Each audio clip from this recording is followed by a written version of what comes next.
What's going on, guys? Dots here, and today I'm bringing you my updated 2022 version of the ESO Complete Beginner Guide, now updated for the High Isle chapter.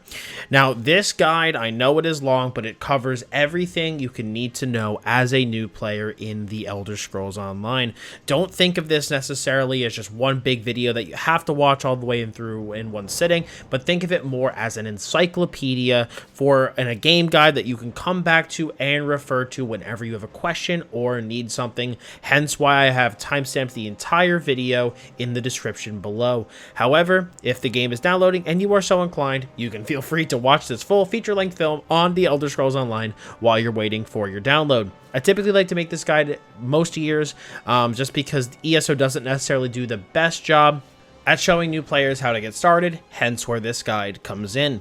Now, just to answer one common question that I do always get about this guide, this does not specifically only cover the things that have come with High Isle. This covers the entirety of the Elder Scrolls Online game. It is just now updated for the release of the High Isle chapter. Now, speaking of which, without further ado, let's get into 2022's updated Elder Scrolls Online Complete Beginner Guide.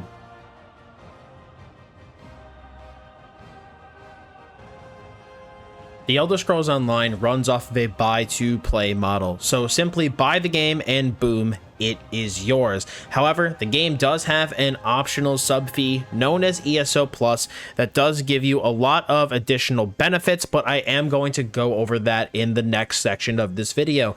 Now, in the past, purchasing ESO has definitely been a little complicated, and they change how their purchasing structure is every year. So I wanted to go over today how to actually buy the Elder Scrolls Online and get the package that you are looking for.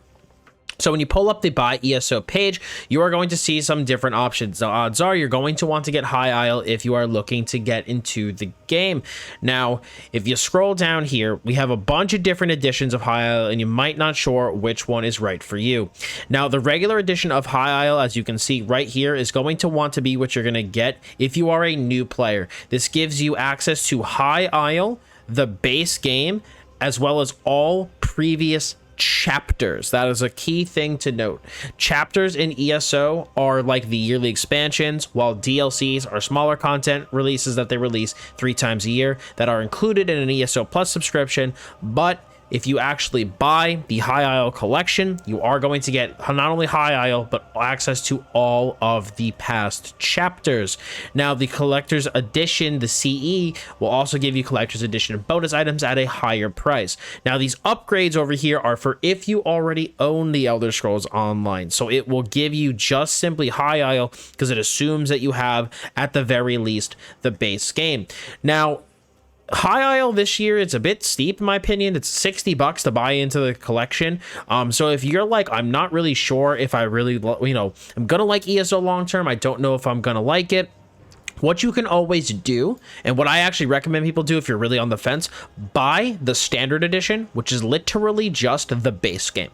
This is the base game and the Morrowind chapter, and it'll give you access to that, and you'll be able to play that, and it is only $20. Now, if you end up deciding, I enjoy ESO, it's been a good time, whatever, and I want to play, you can go to High Isle. You can then get just the base High Isle upgrade, and then if you subscribe to ESO Plus, not only do all of those DLCs that I was talking about earlier you get access to, you also get access to all previous chapters, as all previous chapters get added to your ESO Plus subscription when a new chapter is released. So that's a nice way that you can go about the game if you're unsure about whether or not you want to play it or not. Also, as I'm sure you can note here, ESO is released on PC, Xbox, and PlayStation. You can also get it off of the ESO store. You get it on Stadia, or you can get it on Steam for PC. So you do have some options to purchasing the game. Myself, I just personally like getting it straight from the ESO store. ESO has its own launcher. You don't have to worry about Steam and another layer of stuff, and occasionally Steam will have issues. So I do like to just go straight through the ESO store, but you can go through Steam if you want all of your games in one place. But that just covers the overall purchasing structure for the Elder Scrolls Online. But in the next section, we are going to go over the Crown Store and the ESO Plus membership, as that is a big part of the monetization of the game.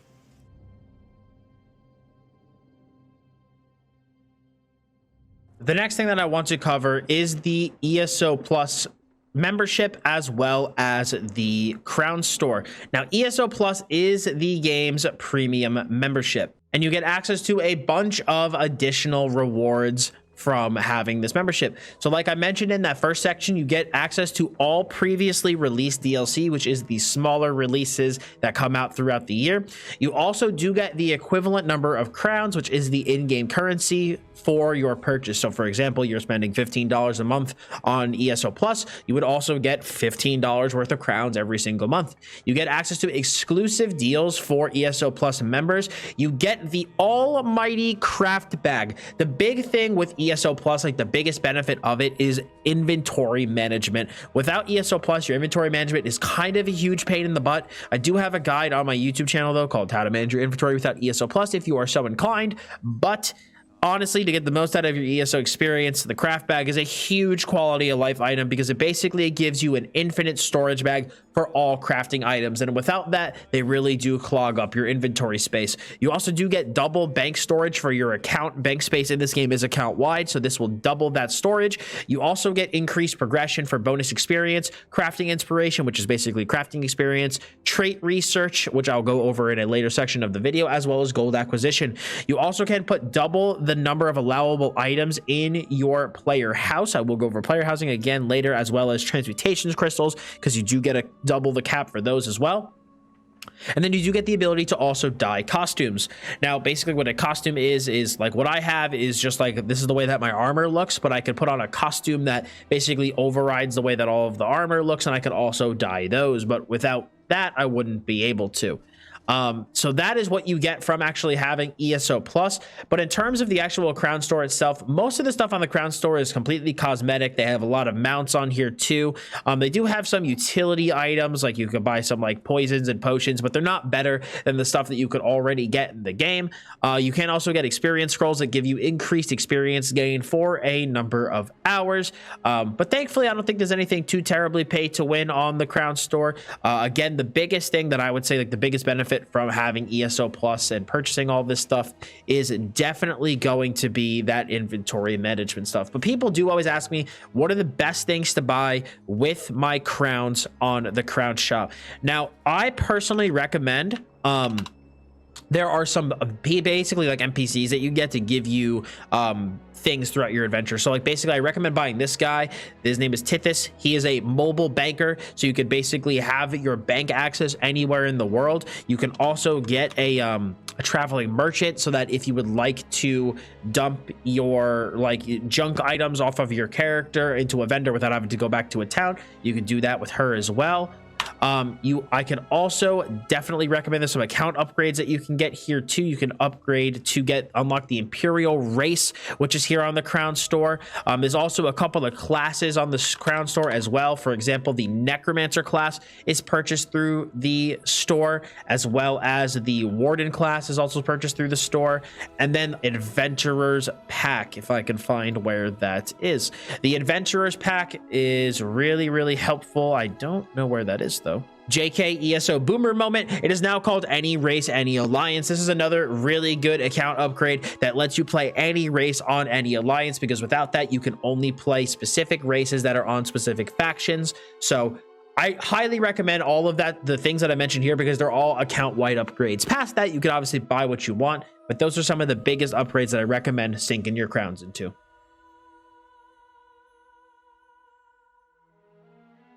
The next section that I'm going to cover is the factions and races in ESO. So ESO is a tri-faction game, but thankfully the thing is with the factions in this game, they only have restrictions inside of the world PvP area of Cyrodiil. Otherwise, it doesn't matter what faction you play on, you can still group up together for like battlegrounds, dungeons, quests, whatever you want to do. The only restrictions that the factions actually have are in that, like I said, that open world PvP area. But the three factions are going to be the Daggerfall Covenant, which is the blue faction, the Aldmeri Dominion, which is the yellow faction, and then the Ebonheart Pact, which is the red faction. There are also different races that correspond to the different factions with one neutral race. But do keep in mind that if you have the Any Race, Any Alliance pack, as you can see, you can do just that, play any race on any alliance. But going through the actual races for the different factions, you have, starting with the Daggerfall Covenant, you have the Breton, you have the Orc, and you have the Red Guard. For the Armory Dominion, you have the High Elf, the Wood Elf, and the Khajiit. And then for the Ebonheart Pact, you have the Argonian, the Dark Elf, and the Nord. Now, the neutral faction that, as I mentioned in the previous section, is purchased through the Crown Store is the Imperial. Even without the any race, any alliance pack, you can play the Imperial on any faction that you want. So just something to keep in mind. But we're going into the next session, we will also discover what classes you are able to play, and thankfully any race can play any class. Now, one thing that people do tend to ask me is, what is the best race for each role? Now, I'm going to explain this later on in the video, but I'm going to just kind of give you like a small look into how character builds work, because the thing is, picking the right race in ESO is very important. Now, certain races are better for certain things. So there are physical damage dealers in ESO, which are known as stamina characters. You also have magical damage dealers, which are known as magicka characters. And then you have tanks and you have healers. Now, some of the better races for these things in terms of magical damage dealers, Breton is really good for magicka. So is High Elf. So is Dark Elf. And then also you could potentially go by with Argonian and Khajiit. In terms of stamina-based races, your Red Guard is really, really good, as is the Orc. Wood Elf and Khajiit are both good for stamina as well. Also followed up by the Dark Elf and the Nord. For your tank races, Nord is really good. Imperial is fantastic. Argonian is also a solid option, but if you do play on the Daggerfall Covenant or the Armory Dominion, you could pass with the Khajiit as well as the Red Guard. Finally, the healing races that I recommend are definitely going to be the Breton, followed by, you could do High Elf or Khajiit for the Dominion, and then you're going to want to go with the Argonian for the Ebonheart Pact. Now, I just wanted to give you guys a really quick overview here in this complete beginner guide without getting into the minutia of everything, but if you want to see more about the races and what is best for what role and have a deeper dive into their racial passives, I recommend taking a look at the video I have linked in the description below beneath all the timestamps, where it will show you what race is best for which role and dive into the minutia of all the racial passives for the specific races.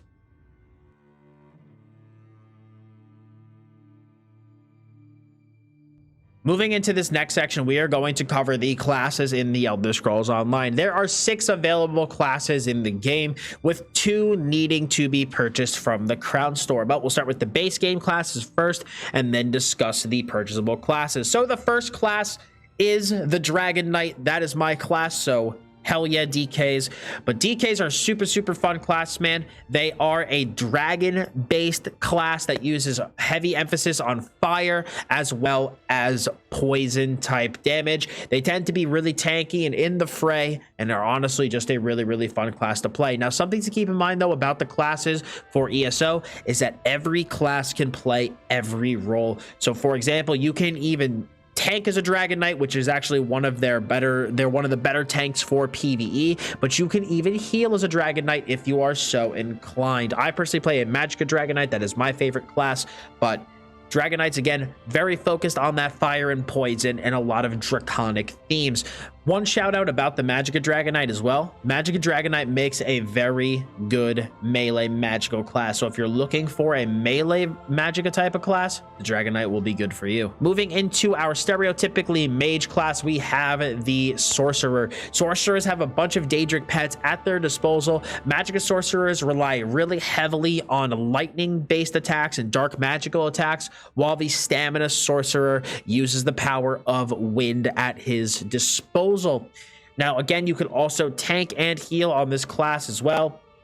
One of the pets also gives a ton of healing, so if you want to heal, you can have a pet that assists you in it. So it's a really fun class to play. If you're looking for a class that's literally never bad, the Magsorc, the Magicka Sorcerer, is the equivalent of the Mage from World of Warcraft if you do play WoW. So Sorc, definitely a solid option. Moving into probably one of the most popular classes in the game, that is going to be the Nightblade. The Nightblade is your stereotypical assassin, with your Stamina Nightblade playing with that sneak archer playstyle if you're so inclined, whipping out double daggers if you want to, or you could even go for a big 2H for some bursty damage.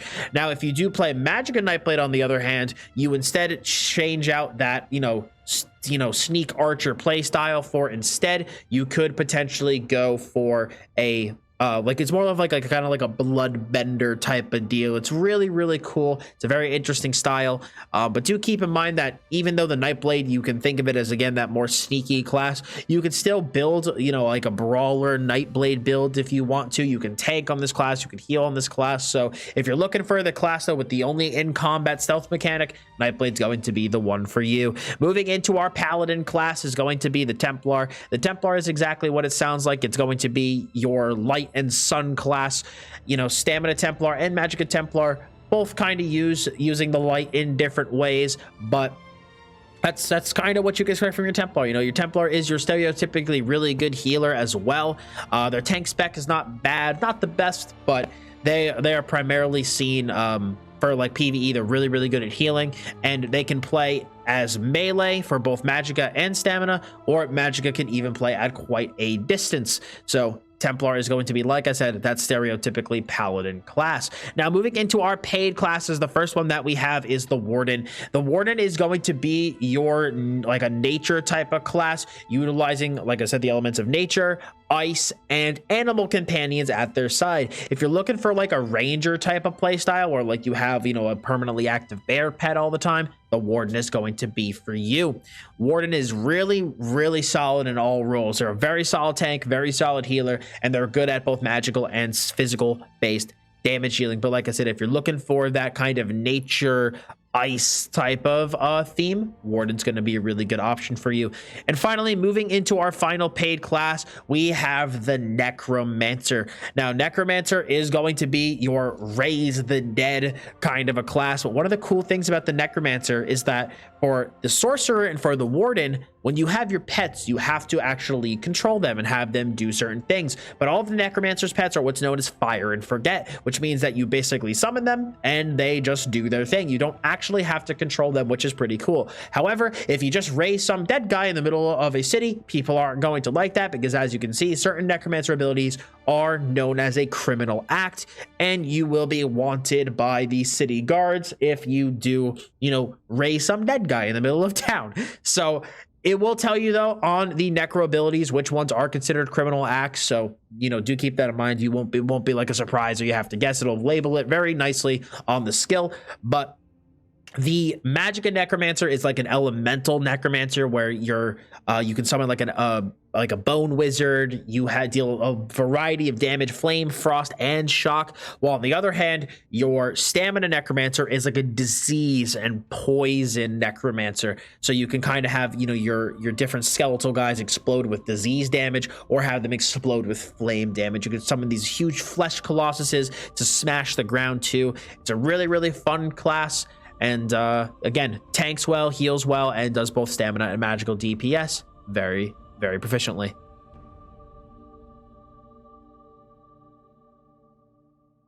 Moving into our next section, we are going to cover character creation. Now, character creation in ESO is pretty solid. It's not as good as some other games like Black Desert Online, but overall it is pretty solid. So when you do create your character, again, you can choose your different alliance as well as your race and then your gender.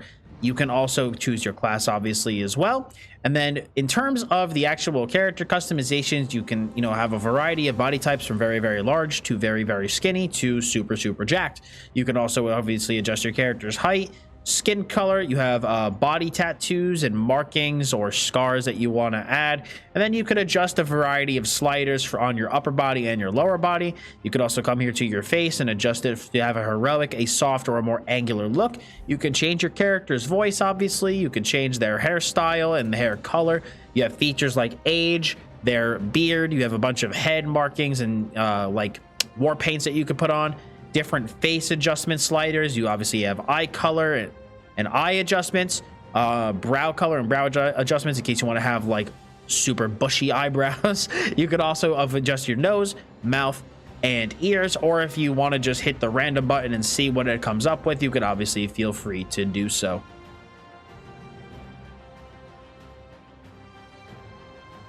when you finish the tutorial for the game, you are going to be able to choose where you want to start your adventure. Now, I'm not going to spoil that for anybody and show the new tutorial so that you could experience it for yourself, but when you get to the end of it, you will be questioned by an NPC about where you want to start your adventure. Now, if you, let's say you chose a totally, you know, like an expansion or a chapter, and you eventually decide, you know what, I would like to start the main quest line for the game, the original game, and see what that has to offer, and plus I want to get my soul magic line, which you do get from that. You're going to want to go to any of the starting towns for your faction, and then as you walk towards the gates of that town, an NPC called the Hooded Figure will question you, and then that will be basically the breadcrumb quest to get started on the Molag Bal quest line. Now, for the Ebonheart Pact, that is going to be Davin's Watch.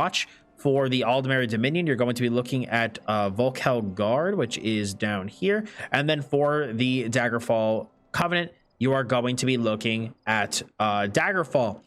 Now, if you do also decide that you would like to start on your faction storyline and you would like to start it in order, I can show you guys where to start that as well. For the Ebonheart Pact, you will start at Bleak Rock. For the Aldmeri Dominion, you will start down here in Canarthy's Roost, and for the Daggerfall Covenant, you will start here at Stros Mackay. So those are your different quest starters, different quest areas. The tutorial does a decent job at showcasing certain parts of the game too. However, it doesn't give you a super of an in-depth dive, so that's why we're here with this video today. One thing to keep in mind is that ESO is a totally sandbox questing experience in the zone scale to you, so you can quest and do things in whatever order you want, and you are not locked into a predefined questing order.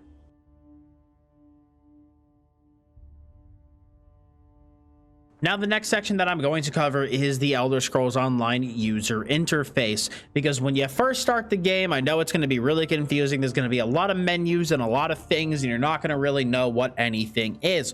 But when you do get started, as you can see down here on the left, whenever you hit enter, this will bring up your chat, so you can, you know, say whatever you want in chat. You can also make different windows as well for different things. Up top at the top here is your compass, so you can see north, south, east, and west, and see, you know, just kind of like some icons around you and things that are in certain directions. If you also would like to bring up your mouse cursor, you would simply press the default keybind on PC, which is period, and you can bring that up as well. If you do also sneak, you will be able to see if you're hiding or not. And just like in Skyrim, when that eye is closed, that means you are hidden and no one can see you. But if you go into someone's field of vision, you end up getting detected and the eye does open. Now, here at the bottom, you can see your abilities, your ultimate ability, as well as your consumable potion that you can use in combat. Again, I'll go into depth with all this stuff later in the guide. You can also see your magicka, which is your which is a resource, your health, and then your stamina, which can be a resource for abilities or determines things like, you know, sprint, dodge, block. But again, this will all be covered later more in the guide. Now, one thing I always get asked is how to show these things at all times, because as default, they do fade away when you're not in combat. And you're going to simply want to go to combat, ability bar, and attribute bar, set those to always show with resource number set to number and percent, so you can see the numbers on your bars just like mine. Now, you could also up here see your quests if you would like to, and you could like cycle through them to you lock onto a different one. I also have a mini map add-on. I'm going to cover add-ons in the next section, but I do have a mini map add-on, so I just put mine right here. And then if you press a button to open up a menu, you then get brought to here, and you can see a bunch of different menus. Now, the first one that we have is the Crown Store, which we went over earlier in the video. We also have Crown Crates, which are loot boxes that contain a bunch of random stuff, as well as, you know, cosmetics, mounts, and things. Don't really recommend buying these, as the RNG on them is literally trash, so I don't recommend buying them. You also can go here to open your inventory. This will show you your inventory and all of the stuff in your bags, as well as your gear and your stats. You also do have your character, which gives you an in-depth look at your stats and any active effects on yourself, as well as your mount skills. You could also take a look at some advanced stats if you are so inclined, and you could also go here and set whatever title you want and set your outfit. I have a couple different outfits, so I can set which one I want. Over here, you also have your skills pane. You have a lot of different skill lines in ESO. Again, I will go over this later in the guide, but you can open that here so you can see all of your active abilities, your passives, and as well as check out all of the various skill lines you have on your character. You also then have the champion point menu. This is a new this got completely overhauled with the Flames of Ambition patch in the beginning of 2021. So we do have this new champion point system here. Again, we'll discuss that later in the guide. We also have our journal. Now, the journal contains a lot of different things in it. This is like your quest log. It has information about Antiquities. Again, we'll discuss this later in the guide. You have your lore library for if you collect books around, you can kind of see which ones you've collected, your achievements pane, and then leaderboards for any, for like, certain PvP things, for trials, solo, dungeons, and instances, as well as battlegrounds. You also have your collections. Your collections is going to showcase all the stuff that you've unlocked on your account, including, cosmetic appearances, furnishings, pieces for like a variety of cosmetic items, your assistants that I discussed earlier. You also can, one of the, like I mentioned, these two NPCs earlier, you can also get Perari the Smuggler, which is like a fence to sell stolen goods to. You have your mementos, which are like, like little things that you can use that do cool effects and stuff. So if you want to use those, you can do them here. You have tools, mounts, non-combat pets, emotes, and then anything special you've collected. Now this is your story tab. Now this is really important because let's say you start questing along while you're in ESO and then you decide like, hey, I want to do something different. You can come to this story tab, and as you can see, as you click through these different stories, you can accept the initial breadcrumb quest to actually get you to go to do those things. You also have your list of collected and not collected houses with the ability to teleport to them, a list of all of your different outfit styles, as well as the brand new set sticker book. So there are a bunch of different gear sets in ESO. Again, we'll discuss this later in the guide, but as you collect them, they will get put in your sticker book so that if you do later on decide like, I don't know if I should keep this, or I don't know if I want to maintain like this item in my bags or my bank or not, and you end up getting rid of it, it will be saved to your sticker book so that if you do decide like, hey, I want to like remake this thing because I didn't realize it was good, you can actually completely recreate the item using a currency called transmute stones, which once again I will discuss later in the video. But that's a cool new feature that was added relatively recently. You also of course have your map that has a bunch of different icons on it. It can show you quests, just like a general item key and stuff like that. You also have your group pane where you can set your group dungeon mode to either veteran or normal. Your zone guide, which can basically show you kind of like how to progress through a progress through a zone, like what wayshrines, which are your fast travel locations you've unlocked. The cool thing is that in ESO, the story quests have a specific icon, which is this, so you could also make sure you're on the correct quest, and then a bunch of other stuff that you can check if you like are into zone completion. And the cool thing is that if you want to start the zone story specifically for that area, you can literally just click start zone story and boom, you'll be good to go. You also have your dungeon finder as well as your battlegrounds. You can also select your role here. You have your friends list, your guilds, which you could be in up to 5 guilds at once. And again, the guilds are not faction specific, they're account wide, so your account basically joins the guild and you can join up to 5. Your information on the Alliance War, which is the open world PvP area, your mail, notifications, and then your help menu. And then up here you could also see your current level. I'm champion point 1361. And yeah, there's also, I have an FPS counter up here too that I activated through the settings, but as you can see, that's what the UI has in ESO. I know it can seem really confusing when you first get your hands on it, but as you can see, each menu has its own purpose, and hopefully that did clear some things up.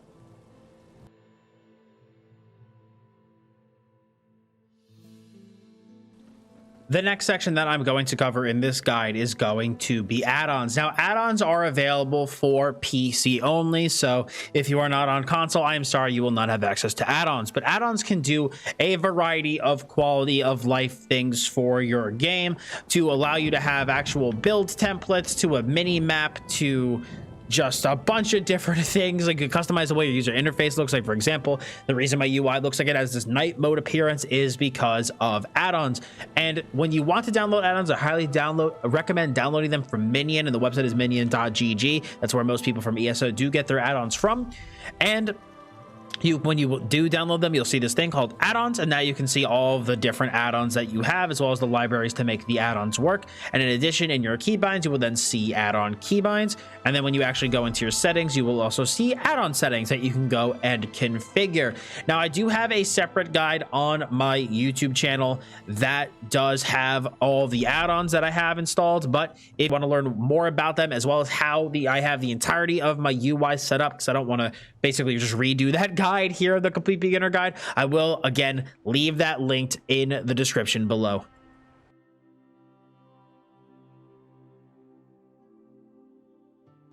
The next section that we're going to cover is attributes, build types, damage scaling, and mitigation. And this is one of the biggest things that's changed in ESO since last year's edition of the Complete Beginner Guide. And if you're coming back to the game, this is going to be a very big change. Now, in the past, the way that the game used to work was that all of your abilities scaled with the resource that they costed. So for example, my ability here, Venomous Claw, costing stamina, used to scale with stamina and then the corresponding stats that go along with it. But now that is no longer the case. Every ability in the game, regardless if it costs magicka, stamina, or ultimate, is dynamically scaling. Now, what does that mean? So it will scale with your highest stats. So for example, it will look at your resources between magicka and stamina, and whichever one is the highest, it will choose to scale with that. So the more, stamina here is higher than magicka for me. So the more stamina I have, the more damage that my abilities will deal. On the flip side, the stat that does a much better job at actually impacting your damage is going to be your weapon damage and your spell damage. Now, whichever one of these stats is the highest between the two, my game will choose which one of those stats to scale off of, and will scale off of the higher of the two. So for example, since my stamina is higher than my magicka and my weapon damage is higher than my spell damage, it will choose to scale, my abilities will scale off of stamina and weapon damage. On the flip side, if let's say my spell damage was higher than my weapon damage, but my stamina was still higher, it would scale off of my spell damage and my stamina. So again, it chooses your resource, and then it chooses your damage type, as well as whichever criticals are higher and penetrations are higher, and it will choose to scale off of those. But that the damage type that the abilities deal still matters. So for example, this deals flame damage, this deals poison damage, and abilities that cost stamina will still fall under the umbrella of physical damage dealing, and abilities that cost magicka will still fall under the umbrella of magical damage dealing. And why that's important is due to your resistances. So spell resistance is going to lower how much damage you take from magical attacks. So that is flame, frost, shock, and magic, while your physical resistance is going to decrease the amount that you take from physical attacks. So that is going to be physical, poison, disease, and bleed. Your critical resistance will also decrease the amount of damage that you take from a critical strike, but this is only effective against players, as mobs in the world do not critically strike. Penetration is also the counteracting stat to resistance, so the higher penetration you have, the less of your opponent's spell resistance will actually be included. So again, let's say if I have 1,000 penetration and my opponent for some reason only has 1,000 resistance, I would essentially be hitting them for true damage, since they would have effectively 0 resistance against my attacks. Now, critical, on the other hand, gives our abilities chance to deal extra damage from doing a critical strike, just like most games. Now, you also do have these stats, magicka, health, and stamina recovery. This influences how quickly you restore your stats, and recoveries do proc every 2 seconds. So I'll be gaining, for example, 1,240 stamina every 2 seconds just from my, just from this stat here. Now, with that being said, I would still say there are still different build types in the game. Magicka builds are going to be builds that focus more heavily on using magicka attacks and the magicka stat, while stamina builds are going to be more focused on increasing your stamina pool and your stamina based attacks. Now, as you can see, this guy's got 29k stamina and only 16k mag. So this guy is a stamina dragon knight. Granted though, compared to the past, I use way more magica skills than I used to due to that dynamic scaling, so I could take advantage of magical damage dealing abilities, and actually they will actually deal a lot of damage nowadays due to the new dynamic scaling that got implemented into the game. But still, again, like I said, magica builds will focus on your max magica pool, while stamina builds focus on your stamina pool and then corresponding abilities to each type. Now you also do have tank builds. Tank builds also play very hybrid.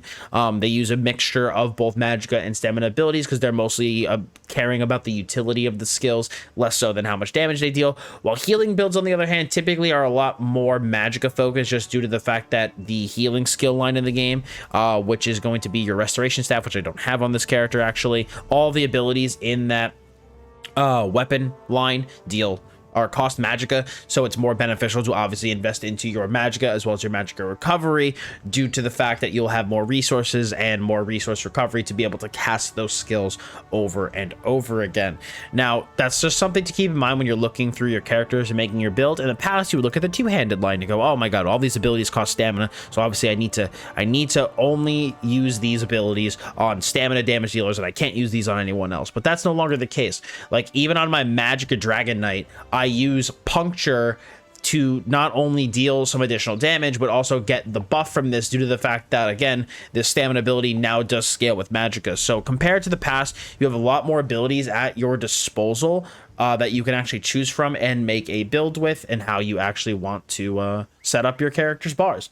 But this goes over, guys, the different attributes in the game. Again, your magica, health, and stamina. You could also, as you're leveling up, you can invest different points in these. I would say that in the past, you would always 100% want to go 51 in this, or 64 in a stamina, and always go 64 in a magica, depending on your build.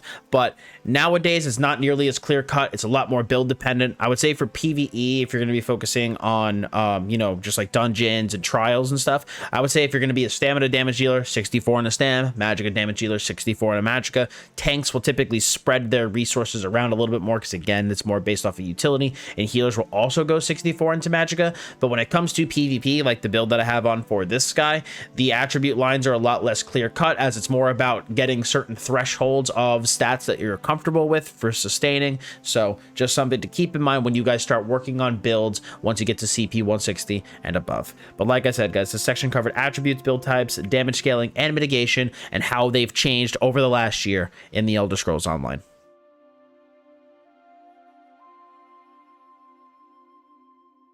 This next section is going to cover status effects, and if you have not watched the previous section, I would recommend watching it before you check this one out, as it does pertain pertinent information to this section to fully understand it. So as we discussed in the last section, there are certain damage types in the game, such as fire damage, ice damage, lightning damage, poison damage, disease damage, bleed damage, physical, and magic. Now, all of those damage types that I mentioned have associated status effects to them. So basically, when you deal a certain damage type to an enemy, you have a chance to proc an effect on that enemy. So for example, the fire effect that will be applied is burning. So the burning status effect will be applied by dealing fire damage, and when you apply the burning status effect on an enemy, they take fire damage over time based on your highest damaging stats. The burning effect will also last 4 seconds and tick every 2 seconds. The chill status effect will apply by dealing frost damage to a character. Chilled enemies will suffer from minor maim for 4 seconds, reducing their damage by 5 seconds. This could also cause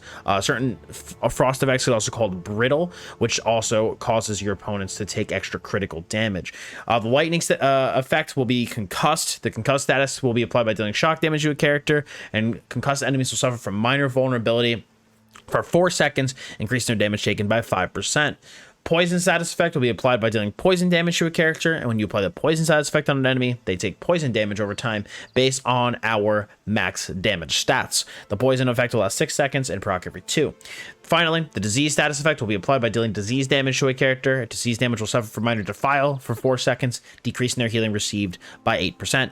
There also is the new hemorrhaging status effect that came out not too long ago, which will cause your opponent to receive a bleeding dot, again over time, very similar to poison and burn. burning based off of your max damage, but also on this one, the dot from hemorrhaging isn't as high as the other two, but this one also causes minor mangle, reducing your opponent's maximum health. You also have overcharge, which is applied by dealing magic damage to a character, and when you apply that, they will have minor magicka steal on them, which will restore magicka to you per second when you deal damage to the enemy. Similarly, you also have Sundered, which is applied from physical damage dealing, and then enemies will suffer from the minor breach debuff, decreasing their physical and spell resistance by 2974 when they're hit by certain physical attacks. So, and you also can see in the chart on the screen that different things such as your weapon enchantments, single target abilities, AoE abilities, etc. have different chances to actually apply those status effects, and then by actually increasing your status effect application chance through something like champion points or gear traits, you can apply increase the odds for these different methods to actually apply the status effects to opponents, and these can be a big source of damage for your character. So these are definitely something that you're going to want to pay attention to.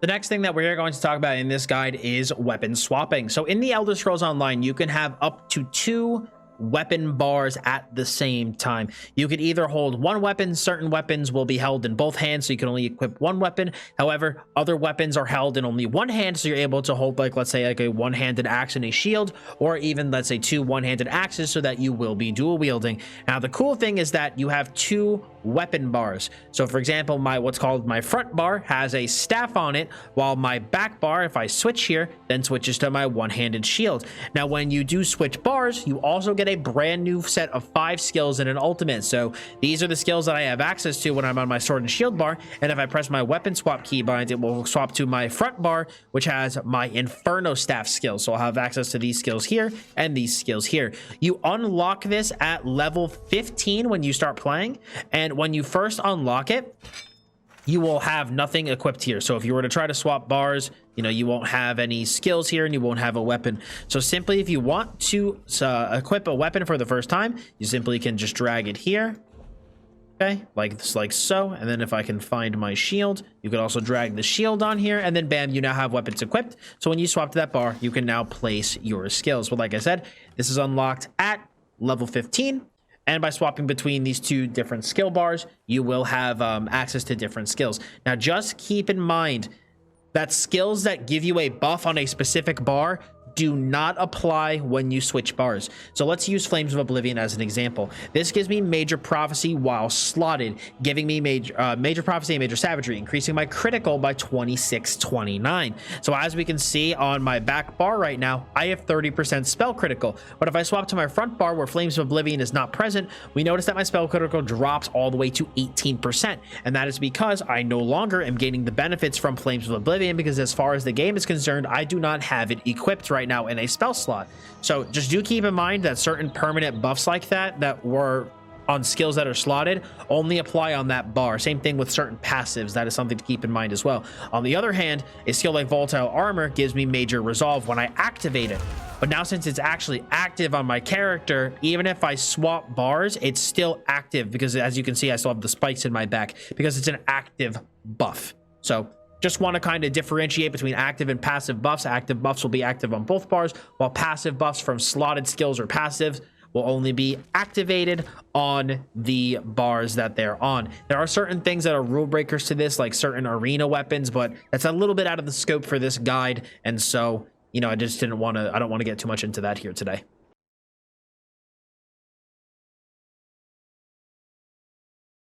For this next section, we're going to be talking about skills, skill points, and Skyshards. So you gain skill points in the Elder Scrolls Online in a number of ways, and skill points are what are used to unlock your ultimate, active, and passive abilities. So you can gain a skill point by simply leveling up from 1 to 50. You can collect 3 Skyshards, which are glowing shards that you can find around the world, and by collecting 3 of those, you will gain a skill point. You could also complete dungeon quests, defeat the final boss in a public dungeon, level up your PvP rank, etc. There's many, many, many ways to gain skill points. And skill points, like I said, are what you need to unlock ultimate, active, and passive abilities. So your ultimate ability is what is slotted in that final skill slot on both of your bars. So you can have 2 different ultimates at one time on your character. And then you also have 5 different skills, one for your primary bar and one for your secondary bar. So in total, you have 12 skills that are active that you have to physically press to make them do something at a time. Some skills do have passive slot benefits, so by simply having the ability on your bar, you will gain some passive bonus, and those skills will tell you what they are, but for the most part, most active skills need to physically be pressed in order for you to do something. Some require a target, some just buff your character, but again, you have to actually click the skill. Passive abilities, on the other hand, are active on your character at all times. So, for example, at all times, the damage of my burning and poison status effects are increased by 50% at all times. As you can see, there are no restrictions on this passive. It doesn't say while I do this or while I do that. It's just something I have up on my character at all times. But there are certain passives that do have certain requirements. For example, my one-handed shield passives will require me to obviously have a one-handed shield equipped in order to gain access to this passive. So Fortress says, with a one-handed shield equipped, reduce the stamina cost of my one-handed shield abilities by 10% and reduce the cost of blocking by 36%. So this is something to keep in mind when you are looking at your passives. In general, you're going to want to gain passives from all of your class skill lines, any weapons you're currently using, all of the armor types that you currently have on your character, your racial passives, medicinal use from alchemy, and then any other passives that correspond to skills that your character is using. So, for example, if you're using some active skills from the Mages Guild, you're gonna skill line, you're gonna want to have Mages Guild passives, etc. Now, active skills have their own leveling process. As you can see, a lot of my skills here are rank 4, Molten Whip 4, Burning Embers 4, Engulfing Flames 4. Now, the way that skills work in the Elder Scrolls Online is that they have a base skill, and then once that skill levels up from 1 to 4, you can actually morph that skill into a different one. So you can actually give it some more power or even change the way the skill is.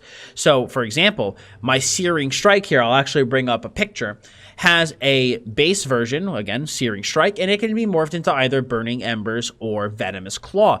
The Burning Embers morph will deal flame damage and deal flame damage over time, and then heal me for 80% of the damage or whatever percent when the effect ends, while the Venomous Claw morph will deal poison damage over time, get stronger as it ticks, and cost stamina.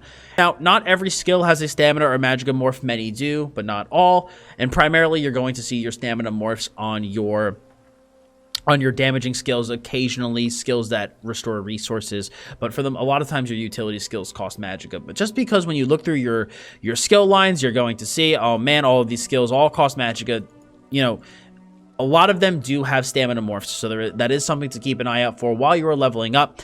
And if you also want to see what skills are best for your class and role while leveling, you could also feel free to check out the leveling builds on my website, dotsgaming.com, and those will help you in your adventures. But every single time you want to get an ultimate skill, an active skill, or a passive skill, you have to spend a skill point in order to get those. Passive skills will get stronger with each rank, so this is 2 out of 2. So at rank 1, I would probably get 5%, and at rank 2, you get 10%. And every single time you invest in the base cost of a skill and then morph it, that's 1 skill point each time. So 1 skill point for the base cost and then 1 skill point for the morph. And another question I do get all the time is it possible to get, all the skill points I need for a complete build and maybe to do some crafting later on? Because you have to spend points into your crafting passives in order to actually be able to craft. And yes, you can have enough skill points to do all of that stuff. There's a ton of Skyshards in the world and a ton of skill points to collect. So do not worry that you will run out of skill points. There are a ton to collect for your character. Now, skills level up when they gain experience while on your active bar. So for example, as you can see, currently my first skill bar, my Destruction Staff, is my active bar. So Molten Whip, Burning Embers, Engulfing Flames, Rearming Trap, etc. Those skills will gain experience as I gain experience while this bar is up, so they will level up. But if I want to gain experience of the skills on my opposite bar, I need to make sure that this is the active bar of my character while gaining experience for these skills in order to level up. For example, now that I'm on my secondary bar, the skills on my primary bar won't be gaining experience while I gain experience on this bar. So placing skills properly on your bars while leveling is really, really important for your leveling process, especially because you also need to level up your skill lines in addition to leveling up the skills. And the skill lines will level up in a lot of different ways. Some skills need to level up from 1 to 50, some are 1 to 10. And if you hover your mouse over a skill line, it'll tell you how that skill line gains experience. So for example, my Ardent Flame skill line will simply level up by gaining experience, but if I equip additional Ardent Flame skills, this skill's advancement will increase even faster. And all of your class skill lines have that same type of deal. They all level up in that way. So what I always recommend to a new player is you want to make sure you have at least one skill from all of your class skill lines on your front and back bar in order to make sure that your skill lines are leveling up at a good rate. Weapons and armor, on the other hand, are a little bit different. Weapons and armor will gain experience by you just simply wearing and using them, but weapon skill lines will also level up even quicker if you have a weapon skill slotted. So you can see up here, improve the skill by gaining XP with a two-handed weapon equipped, but you can also equip two-handed abilities to increase the skill's advancement and make it even faster. So let's say I wanted to level up my two-handed really, really fast. I would use a two-handed weapon, maybe, you know, slot, like I said, two-handed skill lines, and my two-handed would level up at a pretty quick rate. But let's say I want to level up my destruction staff and maybe my one-handed shield at the same time. What you could potentially do is use your destruction staff as your weapon, but slot the first skill from the one-handed shield skill line on that bar. So as you can see, equipping one-handed skills will increase the skill's advancement. So even though I'm not using a one-handed shield, you can still level up your one-handed shield skill line by simply having this skill slotted. So that's just a little trick for leveling some skills up. But generally what I recommend people do is, like I said, have one skill from all of your class skill lines on your front and back bar. So make sure you have 3 of each, and then you can fill out the rest of your skill bars with either your weapon skills, maybe you can put an armor skill there if you want to, various guild skills. The rest of the skills are up to you, but like I said, you can feel free to check out my leveling builds for some recommendations, but definitely make sure that you have those class skills slotted so you can level up your class skill lines as quickly as possible. Now, I did mention that skills are morphed once the base rank hits 4, and then you can morph it into another skill. Once you morph the skill, though, that new skill will then be at rank 1. You still do want to rank up the skill to rank 4, even though you don't get another morph. And the reason is because as you level up the morphed skills, they will gain additional benefits. Sometimes the skill will cost less, sometimes it'll deal more damage, sometimes it'll heal you a little bit more, sometimes certain durations will last longer. So do keep in mind that even once you morph a skill, it is still important to level it up to rank 4 by gaining experience, as I've stated in this section, to make sure that you're gaining the most benefit from all of your active skills.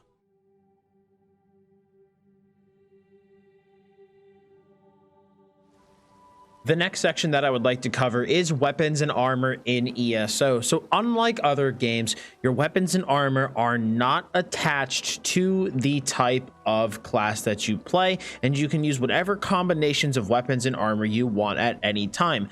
But with that being said, certain weapons and armor do favor certain playstyles, and I'm just going to explain what those are today so you know roughly which weapons to use while you are playing the game. Now, there are 6 main weapon types. You got your two-handed weapons, which is your two-handed swords, battle axes, and mauls. You got one-handed shield, dual wield, which is dual wielding one-handed daggers, swords, axes, and maces. You also have your bow skill line. You have your destruction staff skill line, which is your elemental staff skill line, which includes flame, frost, and lightning. And then finally, you have your restoration staff, which is your healing staff. Now, like I said, certain weapons favor certain playstyles, and you can kind of get a rough idea just based on taking a look. For example, if we look into the two-handed weapon, the first skill is uppercut. You slam an enemy dealing physical damage, and it costs stamina. So as we learned earlier in the guide, this is going to favor a more stamina focused playstyle. On the flip side, if you look at the destruction staff, you have force pulse, costs magicka, deals flame, frost, and shock damage. So as we can see, this is going to favor a more magical focused playstyle. And in general, your magicka weapons are going to be the destruction staff and the restoration staff, while your stamina weapons are going to be the bow, dual wield, two-handed, with one-handed shield being your primary weapon for tanking. Now, with that being said, that does not mean that weapons can't be used by the opposite role. One thing that's important to learn when you start playing Elder Scrolls Online is that ESO is fundamentally a game of passives. So for example, if we look at the passive abilities of one-handed shield, you have something like Fortress that only requires the one-handed shield equipped. You don't have to actually use a skill, and it reduces the cost of blocking by 36%. This increases the amount you can block by 20%. This improves your standard bash attacks, which is when you are holding block, for example, and you press your CC break or interrupt button, you will cause a bash, which deals damage. So for one-handed shield, that deals more. This increases the amount you can block from projectiles. So as you can see, we can use this for a defensive weapon bar even on a Magicka classic. For example, when I PvP on my Dragon Knight here, I use a one-handed shield on my defensive bar because my class is a bit on the slower side. So having this extra defense is a really potent thing to be able to use. You could also potentially even use dual wield as Magicka with one of the passives from Twin Blade and Blunt. As you can see, daggers, axes, maces, and swords all give you different bonuses. The same applies to 2H as well. But if you notice that these are not like denominated specifically to stamina, all you have to do is be dual wielding, and you can increase your critical chance by 405 for each dagger, your weapon and spell damage by 71. So you could potentially, like I said, use these alternate weapon types even without using the skills. And one thing to note in ESO that changed relatively recently is that whenever you light attack, which is that left click, which I'm going to go over in the combat section, this left click, as well as these heavy attacks, which is when you hold down your left mouse button, assuming we're all talking about PC, those scale with your highest resource. So for example, my light and heavy attacks for my one-handed shield, even though the skills in this weapon line cost stamina, as we can see, it doesn't matter. These light and heavy attacks will scale with my Magicka and my spell damage, since those are my highest stats. Now, in terms of what weapons you're going to want to use in what situations, I have a more in-depth weapons guide on my YouTube channel that you can feel free to check out if you want a deeper dive into this, but I'm just going to quickly go over some combinations here in this for the complete beginner guide. For stamina damage dealing in PvE, you will generally want to use dual wield and bow. Sometimes there are, alternate builds that use alternate styles, but they tend to be a little bit more niche. In general, for PvE in ESO, as stamina, you'll be dual wield and bow. On the other hand, for stamina PvP, two-handed tends to be your go-to weapon line due to some certain skills that are in the weapon line that are really, really beneficial. And you also can use basically almost anything on the back bar, the other stamina weapon line. So two-handed generally is your primary, but you could also use one-handed shield if you want a more defensive build. Dual wields for some alternative offense, like an offensive bar, so you could run two-handed 2H. This is typically more done in bleed builds. And then finally, you have the bow, because one of the passives is called Hasty Retreat. That gives you a big speed buff whenever you dodge roll. So the bow is really good for some mobility on that back bar.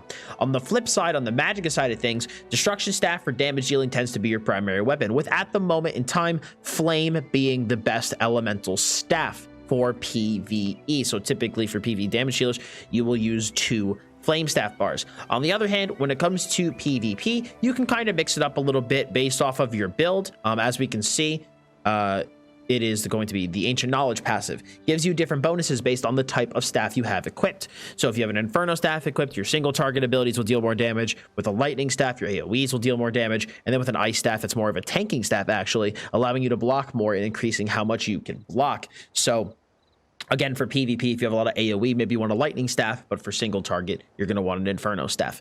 Restoration staff it tends to be the healing staff. So when you are healing in ESO, you will generally run a Restoration staff with a Destruction staff on the other bar.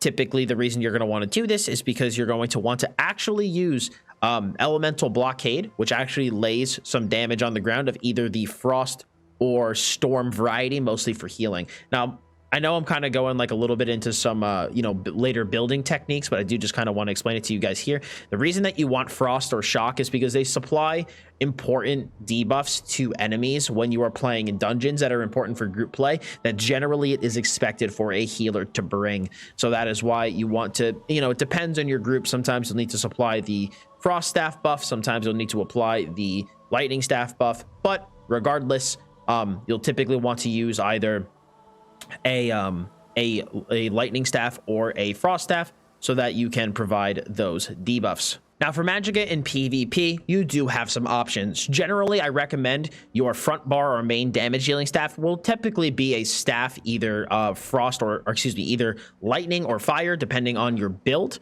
And then your defensive bar, again, you have a couple of choices. You can either go with the one-handed shield if your build is a bit on the slower side, or you can go with a restoration staff for some extra healing. But typically, if you do go with the one-handed shield, that's going to typically be if you're going to be getting heals from your class skills.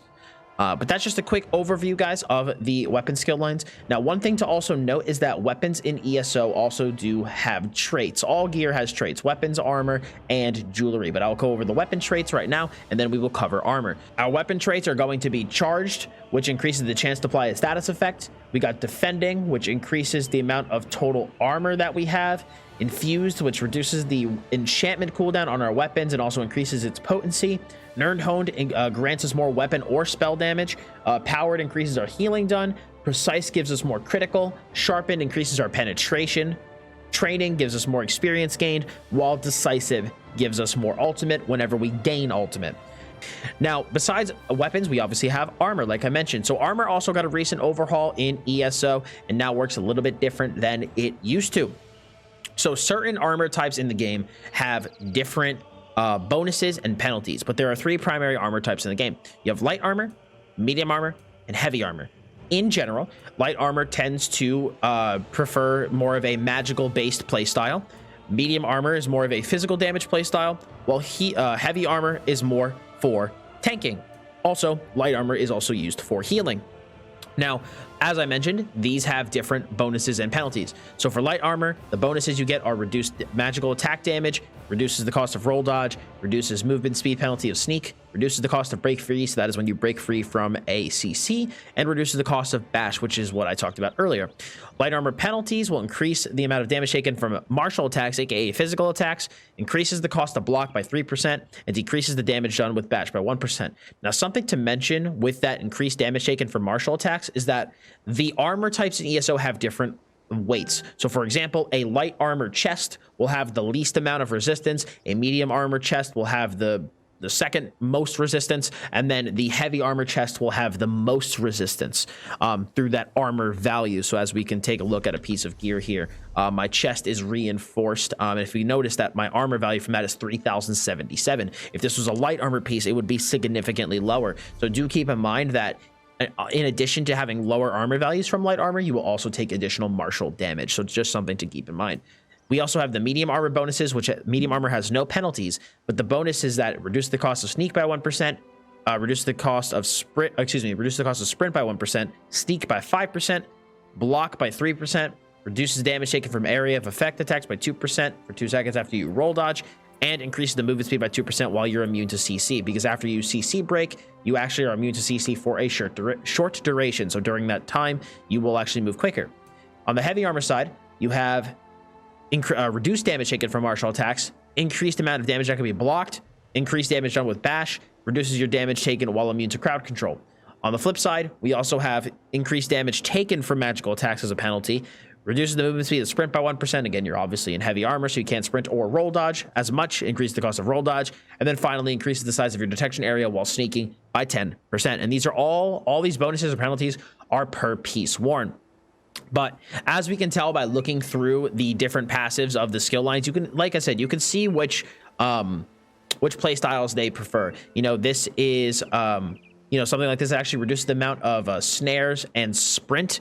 It reduces the cost of sprint, so you can move a bit quicker because your armor is lighter. This also gives you magic recovery and reduces magic cost. Spell warding gives you spell resistance. Spell critical is given through prodigy, and while concentration gives you spell penetration. On the flip side, medium armor gives you weapon critical, stamina recovery, reduces stamina cost, reduces sneak and detection area cost.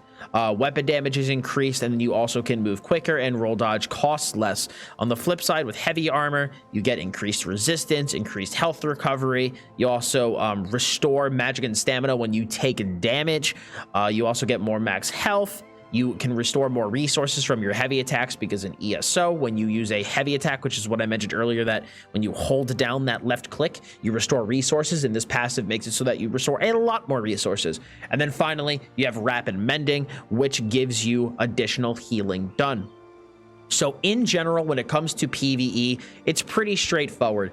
Light armor, you're going to, or for magic and damage dealers, you're going to wear mostly light armor. I'm talking 6 or 7 pieces of light armor. For stamina damage dealers, you're going to want to wear 6 to 7 pieces of medium armor. And then for tanks, you're going to want to wear 6 to 7 pieces of heavy armor. If you do on the off chance want to use a different like armor type, you can. For example, you could wear 6 pieces of light and 1 piece of heavy, because again, all of these bonuses are per piece worn. So if you want some of these extra heavy armor bonuses, let's say on your magicka build, to be a little bit tankier and to just get more armor, you can do that, because there's also another passive through the undaunted skill line called undaunted metal, which gives you additional stats on your build per armor type worn. So if you have, let's say, 6 pieces of light and 1 piece of heavy on, you'll get an additional 4% stats, because that's 2 armor types, therefore 2% per type. Now, like I said, generally that's for PvE. On the PvP side of things, in the past, there was a lot more of like a stereotypical like staple loadout that you're going to want to use. But nowadays, things can be a little bit more complicated. You can kind of mix and match the different armor types a lot more. Generally, though, what I recommend, if you're going to be a magic and damage dealer, you're going to want to wear a combination of primarily light and heavy armor. Light armor for the damage, heavy armor for the tankiness. You can also, if you want to just be more tanky, you can wear mostly heavy armor with a little bit less light armor. That's personally what I do on some of my characters. But again, it depends on your setup. But generally, you're going to want to combine light and heavy armor, more damage, more light armor, more tankiness, more heavy armor. And it's the same type of thing for stamina. You're going to want to wear combinations of medium and heavy armor. You want to wear heavy armor if you want to be tankier. More heavy pieces means more tankiness, while more medium pieces means more mobility and more damage. Again, there is also going to be traits for armor in the game as well. So let's take a look at those. So the first one we have is Divines, which increases your mundus stone effect. You have Invigorating, which is going to increase your stat recoveries. Impenetrable gives you critical resistance and reduces the item's durability damage. Infuse gives you extra armor enchantments. Like extra armor enchantment percentage. Nirnhoned will give you extra resistance. Reinforce will just straight up increase the item's armor value, which also gives more resistance. Sturdy reduces block cost. Training increases experience from kills, while Well Fitted is going to reduce the cost of roll dodge and sprint. Now, there's also jewelry in the game as well, and jewelry does include some traits in addition. So the traits that we have for jewelry are Arcane, which increases our maximum magicka. Bloodthirsty, which gives us more weapon and spell damage to targets under 90%, and this scales up based on how much health that the enemy is losing. Harmony increases the damage, healing, resource restore, and damage shield strength of synergies that we activate. We also have Healthy, which increases our maximum health. Infuse, which gives us more jewelry enchantment effectiveness. Protective increases our physical and spell resistance. Robust gives us more max stamina. Swift gives us more movement speed. And finally, Triune gives us more health, magicka, and stamina. Now, guys, again, similarly to my weapons thing that I mentioned earlier, if you do want a more deep dive into armor, I do also have an armor guide that is completely standalone armor guide on my channel. Link is going to be in the description below. But for this, I just wanted to give you guys some stuff to consider while you are leveling. Generally, what I do recommend too, if you are a new player, wear different combinations of the light, medium, and heavy armor. You don't have to go crazy with necessarily being specific, because you really do want to level up all these skill lines to try to get as much of the passives as you can. On the weapons, you could be a little bit more selective. You know, if you know you're going to, let's say, be using a destruction staff because you're a magical damage dealer, feel free to use this all the time. But that's just going to be an overview, though, of the weapons and armor in ESO and which ones you're going to want to wear in which situations.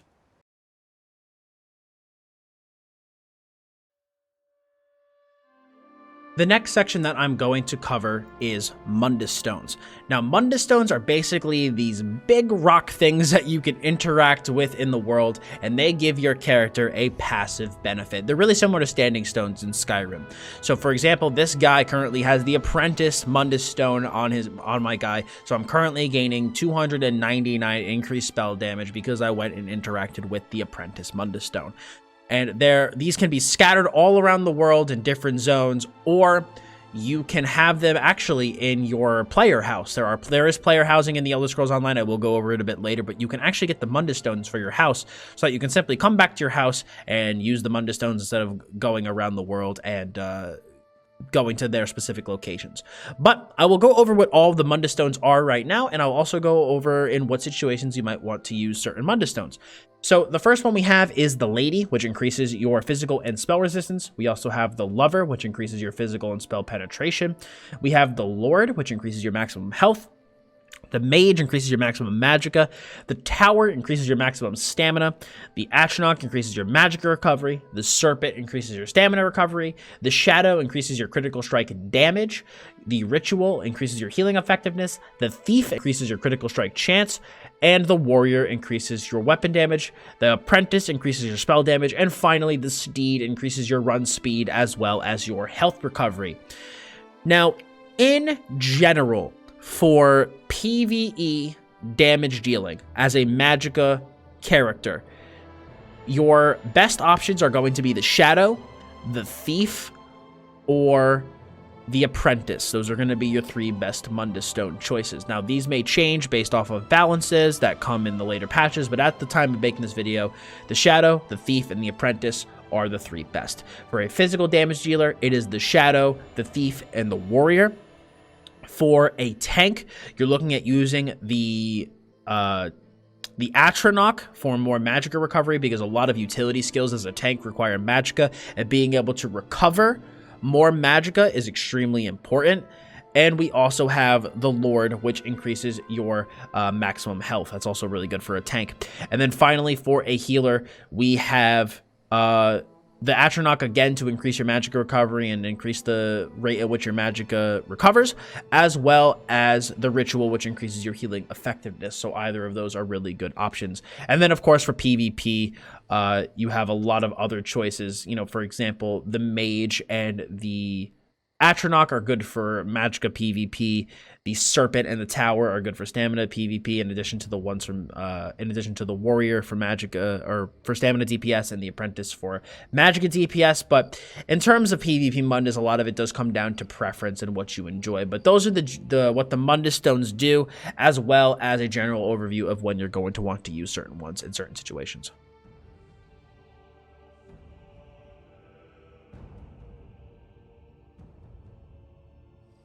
In this next section, I'm going to cover NPC guilds in the Elder Scrolls Online.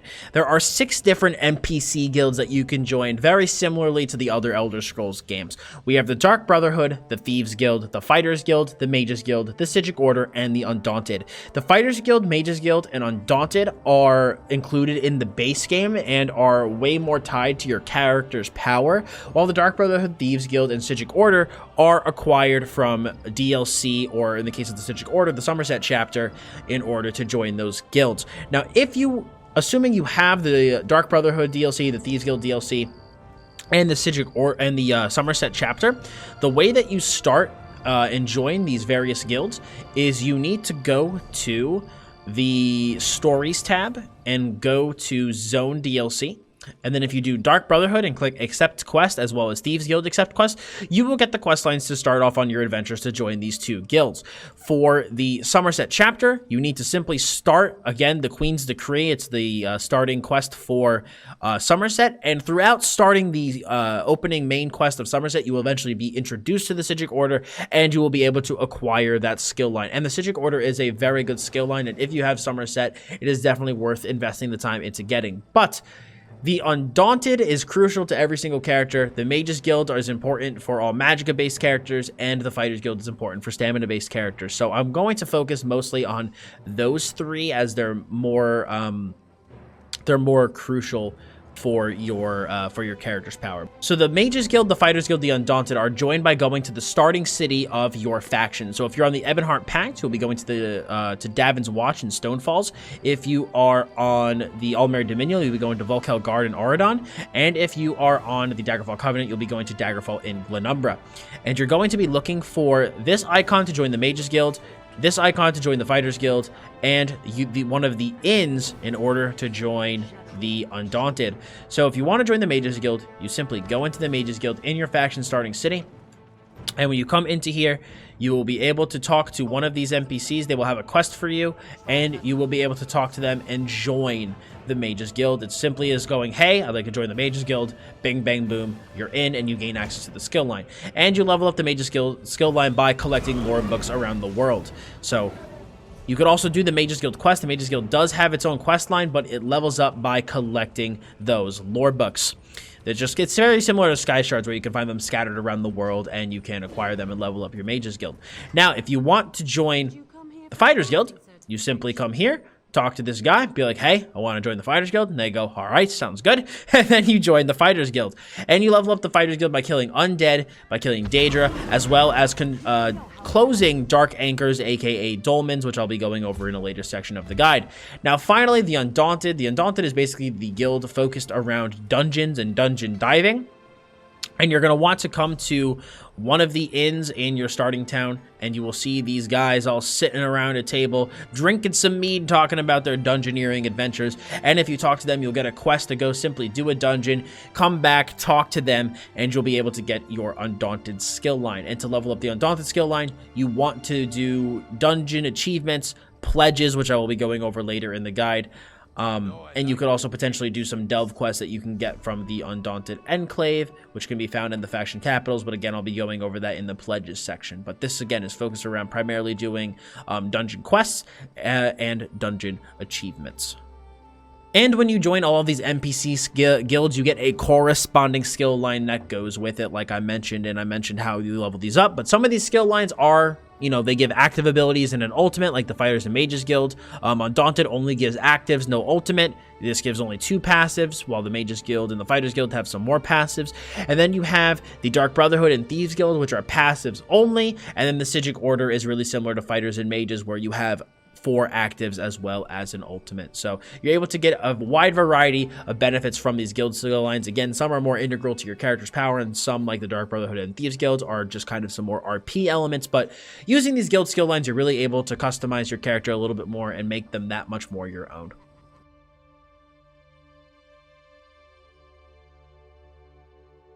The next thing that I'm going to talk about is player guilds, guild stores, and traders. So in the Elder Scrolls Online, you can join up to 5 different player guilds at once. For those of you who have never played an MMO before, a player guild is simply, it's like a clan. You know, it's a group of people that can join one group, and you get your own chat room, and you guys can go out and do various types of activities together. But the cool thing about ESO is you can be in up to, like I said, 5 guilds at once. And of course, there are different types of guilds in this game, just like there are in other games. There are guilds that focus on PvP content. There are guilds that focus on running trials, which is this game's version of the raid. There are guilds that are just social guilds. That, you know, just focus on the social elements of the game. Guilds that are focused on role playing. And most notably for ESO, that's way different than any other MMOs, there are guilds that are focused on trading. So for example, the main trading guild I'm in, Spicy Economics, they have a guild trader in Mournhold, which is one of the capital cities, and they have a guild trader there. Now, you might be saying, I don't know what that means. I don't know what a guild trader is or what a trading guild is. There is no central auction house inside of the Elder Scrolls Online. ESO goes off of a guild trader system. So the way it works is that all guilds have a guild store. So if you go to any bank, you can find a bank by this chest icon in any of the cities. If you go to a bank and talk to the banker, you can click Guild Store. And you can sell items on that guild store or buy items off of that guild store. Now, assuming you don't have a guild trader, a guild store is simply just a place where you can buy and sell items between the various members of your guild.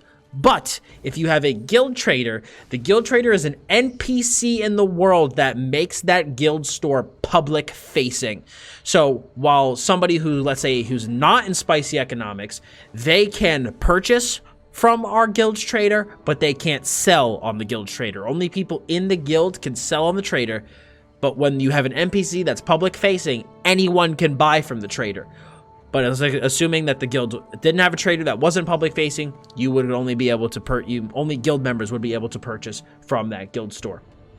And the way that guild traders work is that if, let's say, you know, you are a guild master and you want to bid on a guild trader, you can simply go to a guild trader here and you can click bid on trader, and you're able to place a bid on the trader for your guild and have a potentially, you know, have that guild, that NPC represent your guild in your guild store. And it's every week it evaluates who placed the highest bid, and whoever placed the highest bid takes control of this guild trader. The next thing that I'm going to cover is mount training, bag space, and banking. So as a new player, these three things are the primary things you should be spending your gold on. I see a lot of new players make the same mistake where they buy a ton of stuff that they don't need, but these three things are the primary stuff that you need to be worrying about spending your money on and leveling up while you are going through your starting adventure. So starting off with mount training. When you hit level 10, you're going to get a mount from the level up rewards, because every time you level up, you get some rewards. And one of those rewards at level 10 is a mount. And you're going to notice very quickly that when you get that mount, it's very, very slow. So you want to make sure that every day you go to a stable, which is shown as a horse head on the map, and you go and you talk to the stable master. You click view stable, and you could buy a mount if you would like to, but you get one for free from the level 10 reward, so you could just use that, or you could buy one off the crown store. And once you have a mount equipped, which you can do by going into the collectibles, going to mounts and setting one as an active mount, you will be able to see this window for riding trainer, and you have 3 riding skills: speed, stamina, and carrying capacity. So speed increases this movement speed of your mount. Stamina increases your mount, lets your mount sprint longer, and you can take more hits before you become dismounted. And carrying capacity increases your bag space. So what I recommend to do in for an order is to level up speed to maximum first. Trust me, you want to do speed first, or your mount is slow as all heck. When you go, if you're going to be PvPing, you're going to want to do stamina second, so that if you get hit while you're mounted going from one place to another, you won't immediately get dismounted and someone won't have the jump on you. But if you're a PvE player primarily and you're not going to be getting hit by stuff constantly while you're going around on your map, carrying capacity might be a little bit more beneficial to you to increase that bag space for you. But ultimately, I would just say do speed first and then do stamina or carrying capacity in whatever order you want. Now, it's 250 gold every 20 hours. Definitely make sure to do this every day. It really, really, really helps getting this leveled up. Now, besides this, I also did mention leveling up your bag space. As you can see, this guy only has 120 bag spaces. I do really need to level this up a bit more. And that will get leveled up as I also get more carrying capacity on my mount, you know, because that influences your bag space. But if you go to a pack merchant, which there's one all the way tucked back here, if you go to a pack merchant, you can talk to this guy and buy a backpack upgrade. So you can increase your inventory size by 10 more slots by talking to this guy and buying a backpack upgrade. So it can be seen if you hover over, like, for example, the weights here on the map, you can see it says pack merchant. And you can go talk to the pack merchant and you can upgrade your bag. And then finally, the last thing that you have is the bank. So if I go over here to the bank, all right, so we travel over here. The bank is a shared storage space across all of your characters. It's not like characters have an individual bank. Any one of your characters can access this bank that you have. So you can simply go to the bank and you just talk to the bank, and you can deposit and withdraw items from your bank as you need. If your bank space is not at maximum size, you will also see a thing at the bottom that allows you to upgrade your bank size to be larger. Now, bank space is not the only way to store items. You can also store items in storage inside of your player house. And that is, again, you can go to that storage on any one of your characters and access the items that you store in the trunk. I just kind of want to cover this now with the banking section, just simply because it has to deal with item storage. Now, you can get these chests in a multitude of ways. You can get them from the crown store. You can buy them with Telvar, which is a currency from doing the Imperial City DLC. You could also get them from doing writ vouchers, which is something that you acquire from doing crafting daily quests. I'll be going over again those later in the video, but there's a multitude of ways to get these chests, and you can basically place them in any one of your player houses and you will have access to them for storage, like I said, across all of your characters. And I thought I was doing a really good job at filling the load screen time here with chatter, just trying to travel to my house. talking about a variety of things, but I'm going to probably cut it right here and fast forward to when I'm actually at my chest. But now, as you can see, I'm inside my house and I have these varied storage coffers. So we have 3 right here and 1 big boy over there. So if I go into the storage coffer, you can see there's a ton of different items in here, tons of items in here, stuff in there. I have nothing in this one yet. And then again, I have a banker inside of my guild house. So this is just another way that you can get some alternative storage that's shared across all of your characters besides just going to the bank.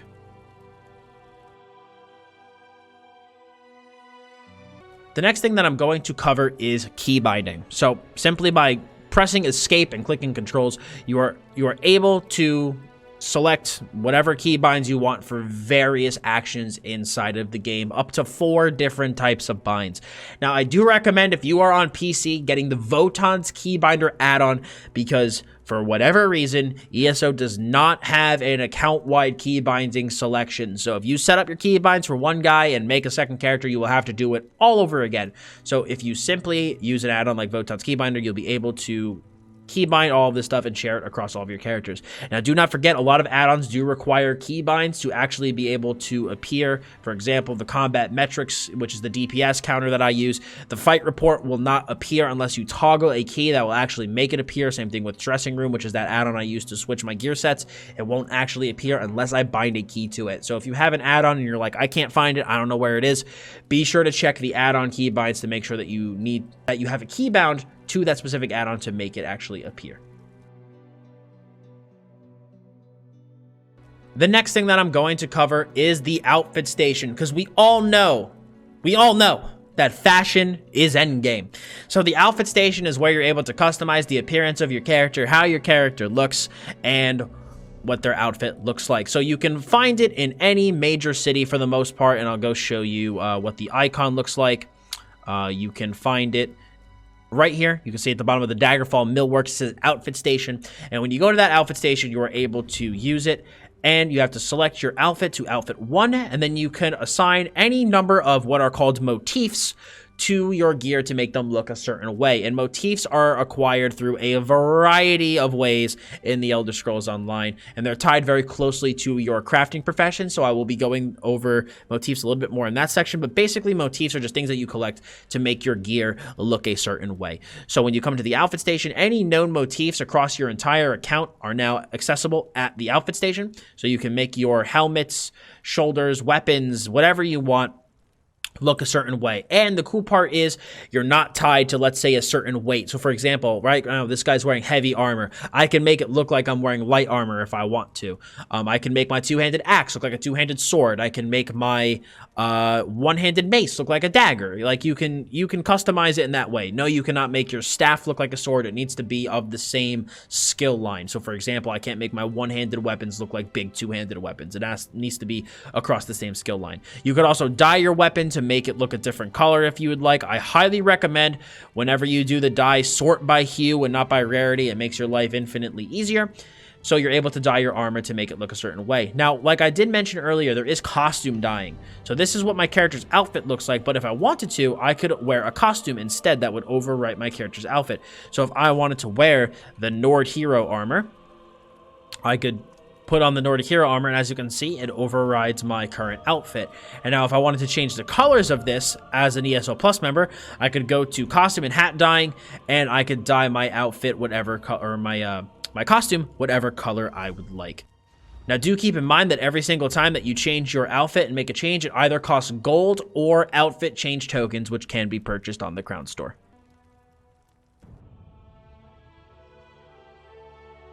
The next thing that I'm going to cover is wayshrines and fast travel. So wayshrines are basically the things that you use for fast travel in ESO. Once you walk to a wayshrine and discover it, you can fast travel to that wayshrine at any time. So let's say you are not at a wayshrine and you want to travel to one. You can just simply find one on your map, click it, and for a gold cost, you will fast travel to that wayshrine. Do keep in mind that successive wayshrine travels will cost more gold if you do not use another wayshrine to travel there. So I'll be able to show you once I've actually successfully traveled to this one what I mean by that. But if you use a wayshrine to travel from one to another, it is free. And then obviously, as you saw, I wasn't at a wayshrine, so it had a gold cost. But let's say now I go up. So as you can see, if I go up to this wayshrine, I can select another one for no fee. But assuming I teleport the exact same way I just did, and I want to teleport to another wayshrine, as you can see, it will cost 1,100 gold. That goes down over time. So after a certain period of time, I'll be able to teleport again for that 146 gold. And the gold cost of your wayshrine travels does scale with your level, so don't worry, it's not going to be as expensive when you are level 3 and don't have any money.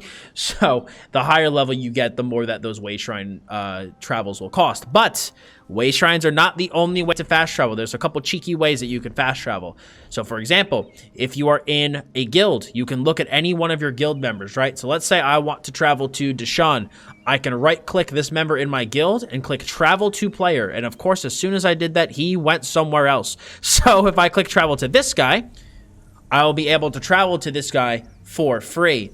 But it will also raise the cost of my next fast travel not using a wayshrine. So just because you fast travel in this way does not mean you could use this to circumvent the gold cost. No, you don't spend any gold fast traveling in this way, but if you try to fast travel, like I said, to a different wayshrine, you know, not teleporting to a player, you know, to a different wayshrine and not using a wayshrine, it will cost that extra gold cost as if you did fast travel with the gold cost. I hope you kind of see where I'm going with that explanation. I know it can sound a little confusing, but hopefully that makes sense. But besides just teleporting to other guild members, you can teleport to group members in the exact same way. So if I was in a group with somebody, I'd be able to right click, hit travel to player, and would be able to go to them. So I definitely do recommend making sure you're in a guild for easy fast travels. It's really, really nice to be able to right click someone, fast travel. It'll put you near the nearest wayshrine, and then you can travel to wherever you want for free. So it's a nice way to basically fast travel around the map without spending really any gold. So it's a really nice way to do it. But that is all the different ways that you can fast travel. You could actually, one more way before I head off for this section, you could also travel to your houses. You can fast travel to houses. So for example, I have the Rosy Lion, which is located in Daggerfall. It's like a little apartment. So if I ever wanted to teleport to Daggerfall, instead of teleporting to the Daggerfall wayshrine, you know, maybe for a gold cost, I could just travel to the Rosy Lion Inn, and that'll put me right in the heart of Daggerfall. So those are all the different ways that you could fast travel in the Elder Scrolls Online.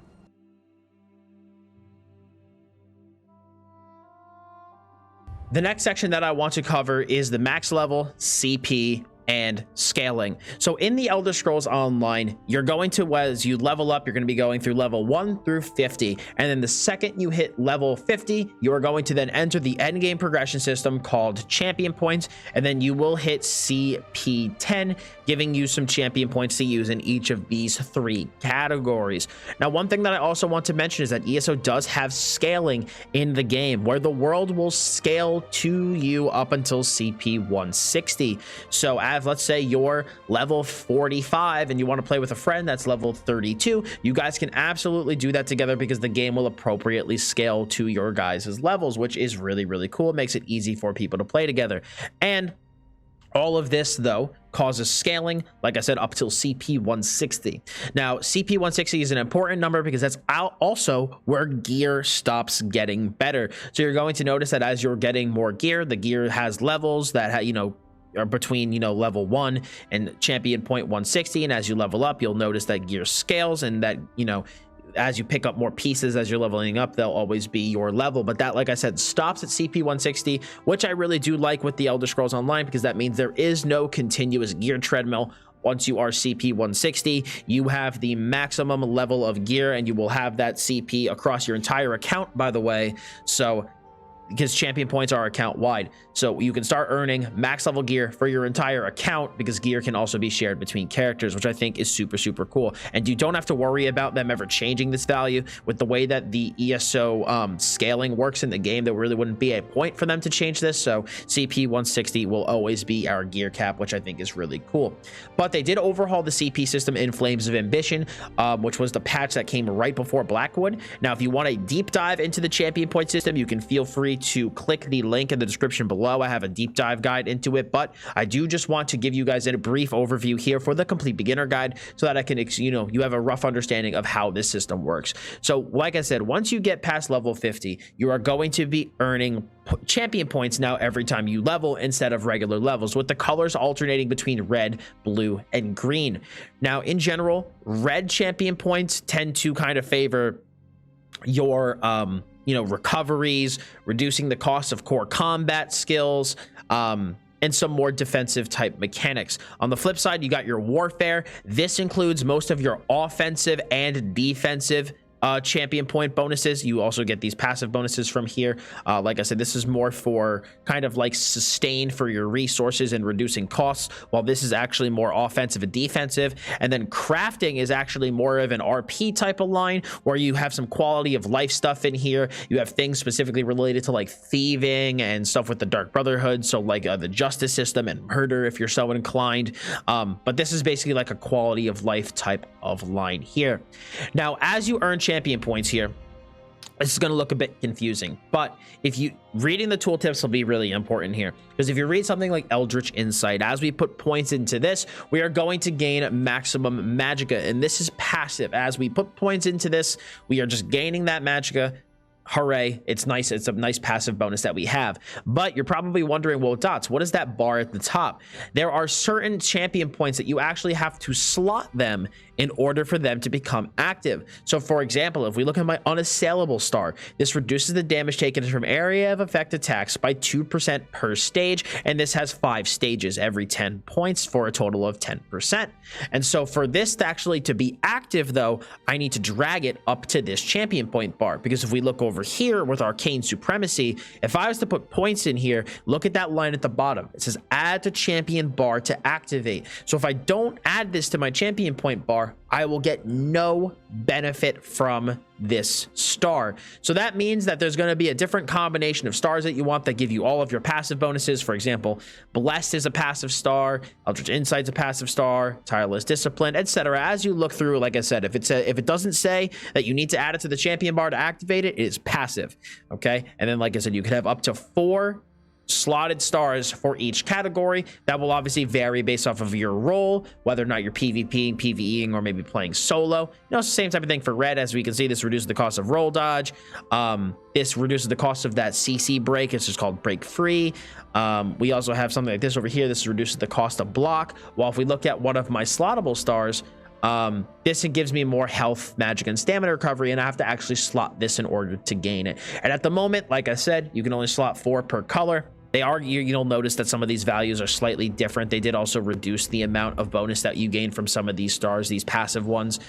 So it will make it easier for new players to catch up. So do not think that if you are, let's say CP 500 and someone's CP 700, they're not going to have like a gross, power advantage over you. And thankfully, the good thing is that ESO runs double XP events all the time, so it will be relatively easy to grind up your champion points. And like I said, I also do have a grind guide on my YouTube channel. If you do want to take a look at that, link will be in the description below.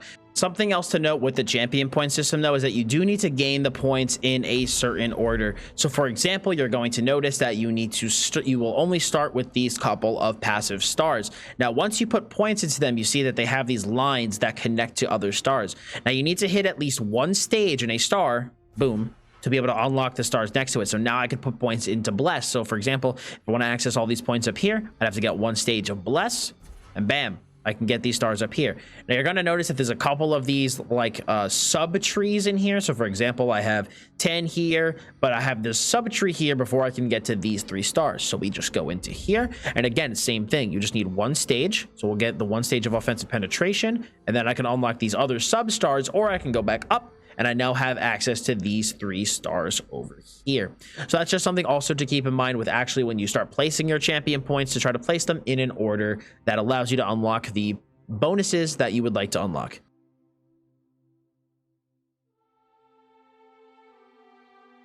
Our next section is going to cover vampire versus werewolf versus mortal, which you should use, why you should use them, and how to get them. So vampire now, it used to typically be a more passive experience where you would kind of get vampirism for some additional passive bonuses to your character with only a couple active skills. It was like 2 active skills and an ultimate, so it was mainly a passive skill line. But now ZeniMax has made vampirism its own experience with you getting a full skill line with 5 active skills and an ultimate, as well as its own set of passives. Now you might be wondering, well, which type of people are going to want to use vampirism? Vampirism is going to be used primarily for anyone looking to play a vampire focused build, or if you are looking to add the passives onto your build, most specifically for PvP, where many of these passives have a lot of benefits, specifically the undeath passive. The way that vampirism works now is that you're able to feed on targets around the world, NPCs, you can feed on them and basically increase your power as you feed on these NPCs, and you could upgrade your vampire stage. So higher stages will make you a stronger vampire at the cost of your humanity, and the stages will decrease over long periods of time. So if you want to keep your vampire stage high, and there's 4 of them, so if you, let's say you want to stay at stage 4, you're going to have to periodically feed to make sure that you keep your vampirism stage as high as possible. Now, as you stage up, there are going to be some drawbacks, and they get a bit more severe as you stage up. Your health recovery will start at going down by 10% at stage 1, 30% at stage 2, 60% at stage 3, and 100% at stage 4. You will take 5, 8, 13, and 20% more flame damage as you stage it up. Your regular abilities, aka your non-vampirism abilities, will cost more stamina and or magicka as you stage up your vampirism. So it's going to start at 3% and go all the way up to 12%. And your vampire ability costs will go down, though, so the actual vampire skills will thankfully cost less, starting at 6% cost reduction all the way up to 24%. Now, do keep in mind that these numbers are subject to change from recording right now, but you might be wondering, well, why is the vampire stage so important? Well, as you increase your vampire stage, not only do these passives change from the feed passive, but you also gain some other additional bonuses. So, for example, Dark Stalker is a passive that you gain at stage 1. As you can see, this passive Strike from the Shadows you get at stage 2, which gives you weapon and spell damage as you come out of invisibility, sneak, or mist form, which is a skill. Blood Ritual allows you to infect other players. I will go over this in a second. Undeath was stage 3 or higher. It reduces your damage taken by up to 30% based off of your missing health. And then finally, Unnatural Movement. So while you're at stage 4, it reduces the cost of sprint by 50%. And if you continuously sprint for 3 seconds, you will automatically become invisible, which is pretty cool. So you're going to want to stage up your vampirism if you want all of these passives. So like I said, basically, as a vampire, if you're a player considering to use vampirism, you need to kind of take these drawbacks and these benefits into account if you're deciding if vampirism is something that's right for your character. Also, something to consider, though, for PvPing is that certain skills from the Fighters Guild are going to deal more damage to you as a vampire. And like it says here, from the feed passive, you will be taking more damage from fire, a lot more damage from fire, while you are PvEing, and fire is a very common element in PvE, so it is something to consider. Now, the other thing that we can be, besides vampire, is we can be a werewolf if we want to be. Now, werewolf is a basically completely stamina-focused line. You will never be a werewolf as a magicka character. Also, with vampirism, you're a vampire at all times. You don't have to transform into anything. Your character is a vampire, and those passive benefits and drawbacks will be active on your character at all time. On the other hand, as a werewolf, you have to physically transform into a werewolf in order to gain any of the bonuses and the drawbacks from being a werewolf. The main drawback from being a werewolf is that when you're in werewolf form, you take extra poison damage as well as extra damage from Fighters Guild abilities and PvP, as I mentioned earlier. But if you're just chilling in human form and you're not transformed at all, you will receive no benefits or no drawbacks. So like I said, werewolf is basically going to be used by somebody who wants to play specifically as a werewolf. As you saw when you played a vampire, you still had access to your regular skill bar. You still had access to, you could still use skills from your class, your weapons, your armor, because you're just walking around as a vampire. But as a werewolf, you need to physically transform into a werewolf in order to get these skills. As you see, you got a werewolf bar here. So you're going to have to put these skills on that werewolf bar and physically transform into a werewolf in order to gain access to these skills. You will not be gaining access to pounce, as you can see, outside of werewolf form. If I even try to use it, as you can see, it's grayed out. It requires that I be in werewolf form, so I need to have it on this werewolf bar in order to actually use it. So if you want to play with your regular weapons and everything, then werewolf's not going to be for you. Werewolf is for players who, like I said, want that full werewolf experience. It's pretty good for PvP and PvE. Again, you need to want to use only these skills when you're playing, as it will lock you out of your other weapon skill bars. But one of the cool things about having the werewolf transformation slotted, if you do choose to want to use it, is that your stamina recovery is increased by 15%. So let's say you don't have a need for another ultimate on any of your bars, feel free to slot this just for a huge 15% boost. Now, you might be wondering, okay, well, those sound great, those sound awesome, but what about just playing as a mortal? What if I don't want to play as a vampire or a werewolf? You absolutely do not have to. Neither one of these are really a requirement anymore. It's just like a bonus that you can get on your character if you want it. So now, if you do decide, hey, I don't want to be a vampire or a werewolf anymore, I've contracted these diseases and I don't want to be these anymore, how do I cure it? You can go to any of the Mages Guilds, and it will be Priests of Archaea, I believe it is, tucked back in the back of the Mages Guilds in any of the big cities, and you can go talk to them and they will cure it. Now, before you can even get it cured, you have to get it in the first place, and there's a multiple number of ways to get it. You can buy it off the crown store, but I do not recommend doing that. It costs about 1,500 crowns when you're not on the PTS, I believe, to purchase these skill lines. Do not recommend doing that, because there is a passive in both the vampire and the werewolf skill lines that allow you to bite another player and infect them with either the vampire disease or the werewolf disease, as long as you go to a vampire or werewolf shrine with that player. And typically players in guilds and in zone chat will be more than happy to help infect your character so that you can get the skill line for yourself, and then you're going to get a quest that you have to do, and bam, your character's all set up to go. Do not pay for a werewolf or a vampire bite. If anybody tries to charge you, they are a rude dude. It's really not common practice anymore, so do not pay anybody asking for money. There are plenty of people in this game who will do it for free. It's really bad practice to ask anybody to pay. Or there are also like NPC mobs, like certain werewolves and certain vampire characters in the world that can cause you to contract the disease. A quick search online will tell you which those specifically are. But honestly, it's just infinitely easier to ask a guildie or ask somebody in zone chat, hey, I'd like a vampire or werewolf bite. Can you help me out?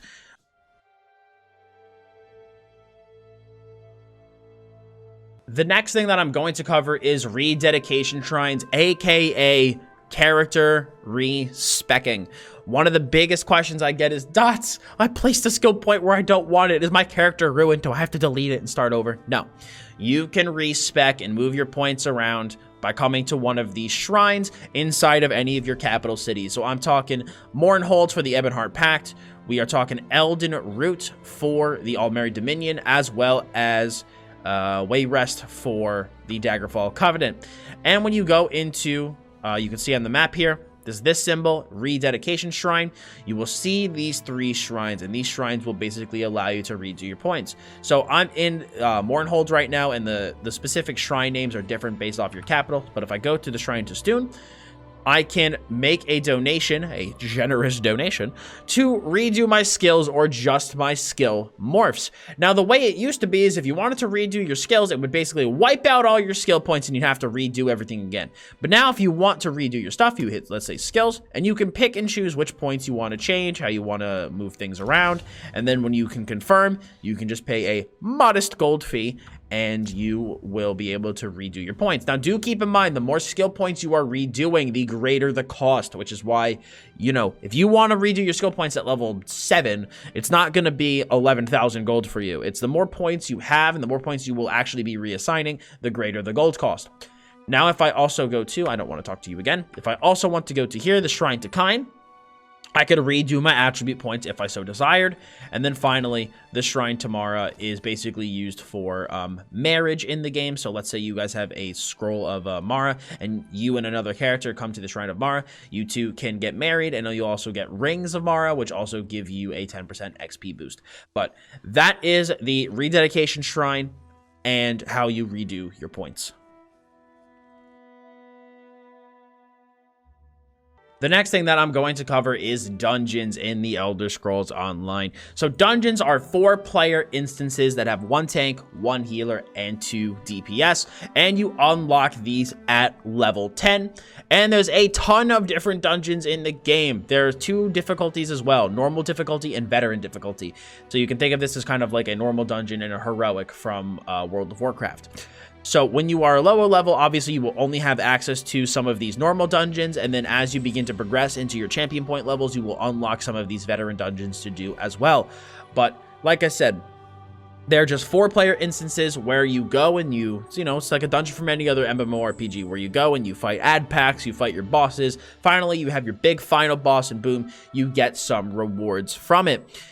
Now, you can also do just, like normal, you could do a random normal dungeon per day or a random veteran dungeon per day and get you a huge boost to your experience, and so a package of premium undaunted exploration supplies. So as you are leveling up throughout the game, I recommend doing at least your random normal dungeon every single day so that you can get that big boost to experience as well as that great batch of supplies to help your character not only level up, but get some really good loot along the way. And dungeons are also a really good way to acquire gear. So as you are leveling up your crafting professions, which I'll go over a bit later in the video, you can get tons of gear that you can deconstruct from materials, and that also will cause you to gain a ton of experience. So it's a really, really, really good way to do some leveling. Also, dungeons are incredibly fun.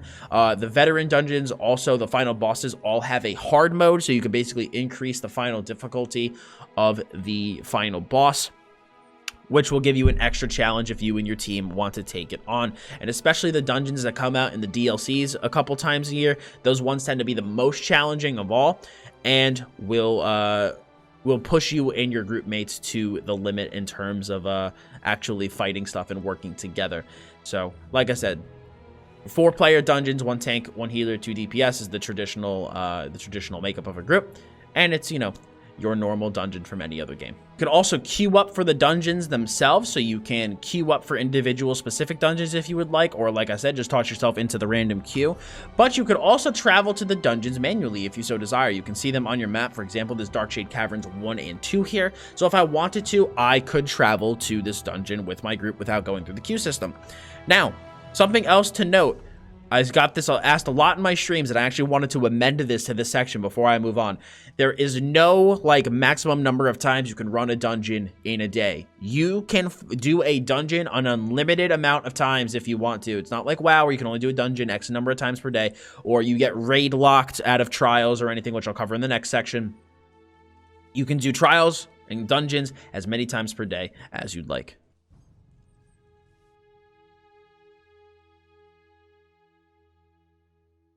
The next thing that I'm going to cover is trials. So trials are the Elder Scrolls Online's version of the raid that you would see from other games.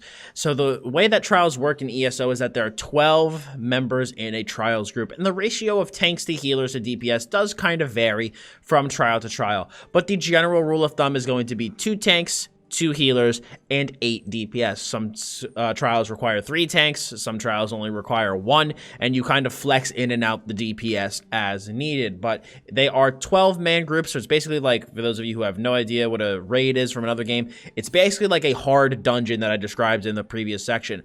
So dungeons are, 4-player things that you have to tackle together, where you have to dive in and take on all these different mobs and take off the bosses, and picture that, but just harder, and that's what a trial is. And there are 2 types of trials in the Elder Scrolls Online. There's a full trial as well as the more arena-style trials. Now, a full trial is basically, like I said, a super hard dungeon with different mob packs that you have to take on.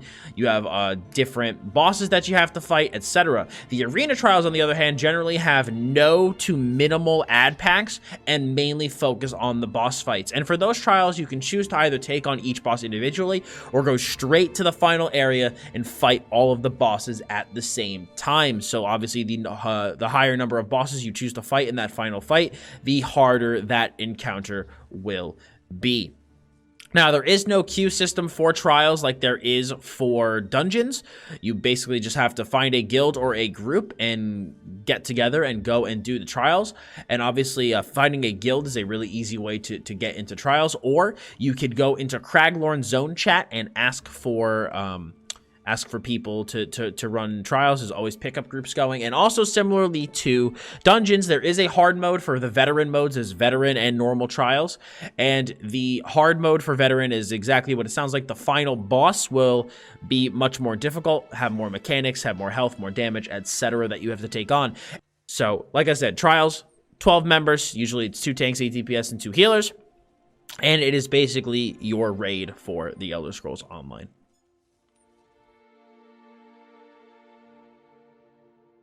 The next thing that we are going to cover is synergies.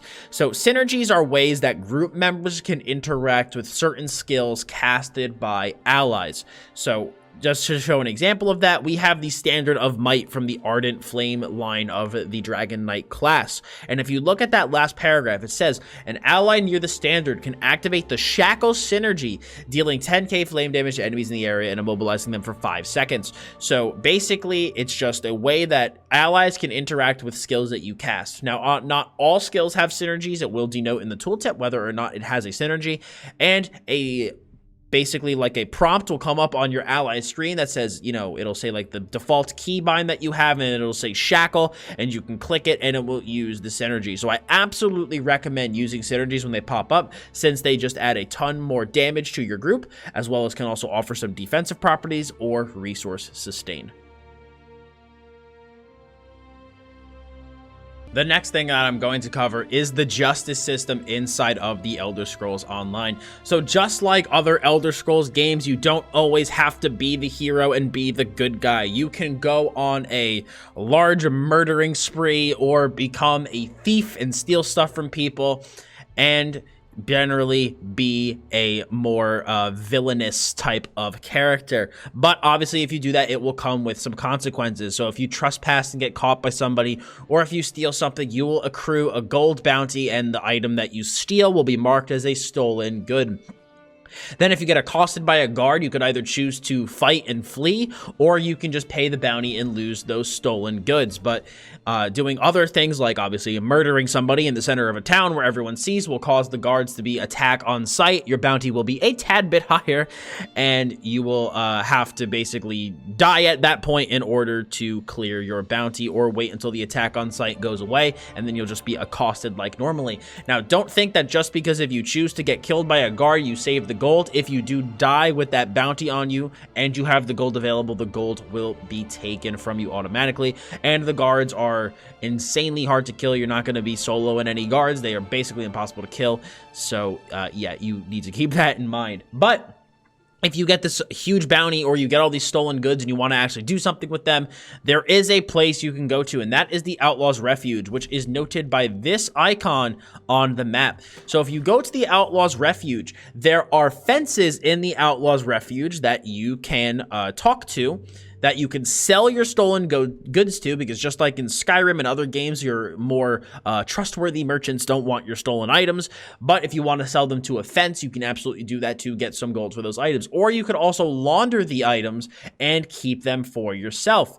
Also, you could come to the Outlaws Refuge and have them pay off your bounty for you if you don't want to pay it to the guards and lose all your stuff. Because if you pay off the bounty to the guards, you do lose your stuff. But if you want to be able to just, you know, keep that stuff, but, you know, not constantly be attacked, then you could talk to the fence and do it for you. So store fence. And like I said, you can choose to sell or launder. Launder lets you keep the item. Selling you basically allows you to sell it. And there is a cap, though, in the item of items that you can sell or launder per period of time. So that is something to keep in mind. But that is basically a quick overview of the justice system, as well as the Outlaws Refuge. Obviously, no one here in the Outlaws Refuge will attack you. So if you have a bounty, this is a safe place to go. There's also, in a lot of them, there's banks. There is general goods merchants. There are some guild traders as well, which I went over in an earlier section.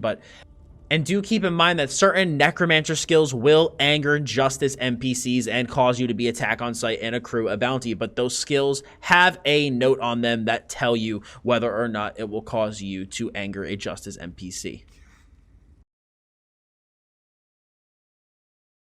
The next thing that we are going to cover is housing. ESO has a really robust player housing system that, in my opinion, is very, very, very well done, and people get super into housing. There are literally people in the game whose entire end game journey is just making houses, so you can do a ton with this system. You could also use houses to basically act as a guild headquarters as well, so by allowing guild members to travel to and from your house. So it's a really, really robust system that has a lot to offer. So if you want to take a look at houses you do have, you can go to your collections, go to the housing tab, and you can see houses that you've collected and houses that you have not. You can also go to these houses and preview them and see what they look like furnished and unfurnished. And speaking of that, you can buy a house either furnished or unfurnished with either gold or crowns. So obviously the ones that are furnished will be a bit more expensive than ones that are not. Most houses are available for either gold or crowns, but some are crowns only, something to keep in mind. And some also require an achievement in order to purchase them. So again, something to keep in mind. But you can get really, really, really robust with your houses. You can actually put mundus stones in your house. So if you want to, not have to travel all around the world in order to use a mundus stone, you can put a bunch in your house. You can also put target dummies in your house. So I know that if you ever want to do like a damage parse and see how much damage you're doing, you can put target dummies inside your house. You can also put crafting tables inside your house as well, for the variety of crafting professions, including specific set tables, which allow you to craft certain item sets. You can also, in addition, put a banker and a general merchant. So you can put a banker NPC inside your house to allow you to access your bank. You could also put storage chests, which give you some more player storage inside your actual house, similar to Skyrim. You can also, like I said, put like an outfit station inside your house. You can put a transmutation station inside your house, which I'll be going over a little bit later in the guide. You can put the general merchant inside your house, so if you want to sell stuff to the merchant, that you have in your inventory, you can feel free to do that. So there's a lot that you can do with the housing inside of ESO. You can actually even put busts or trophy statues from certain dungeons and raids that you've beaten. You get certain crown store exclusive statues that you can put inside your house.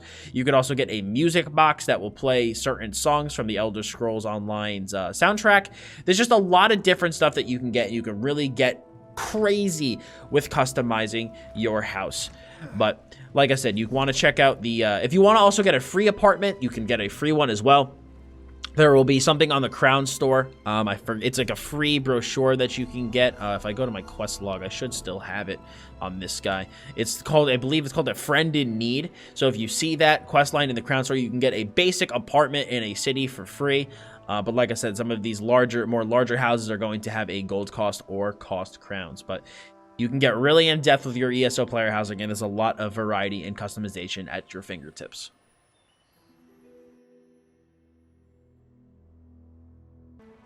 The next thing that we are going to cover is combat basics. All the little basic things of combat so that you know what you're doing when you're actually fighting stuff.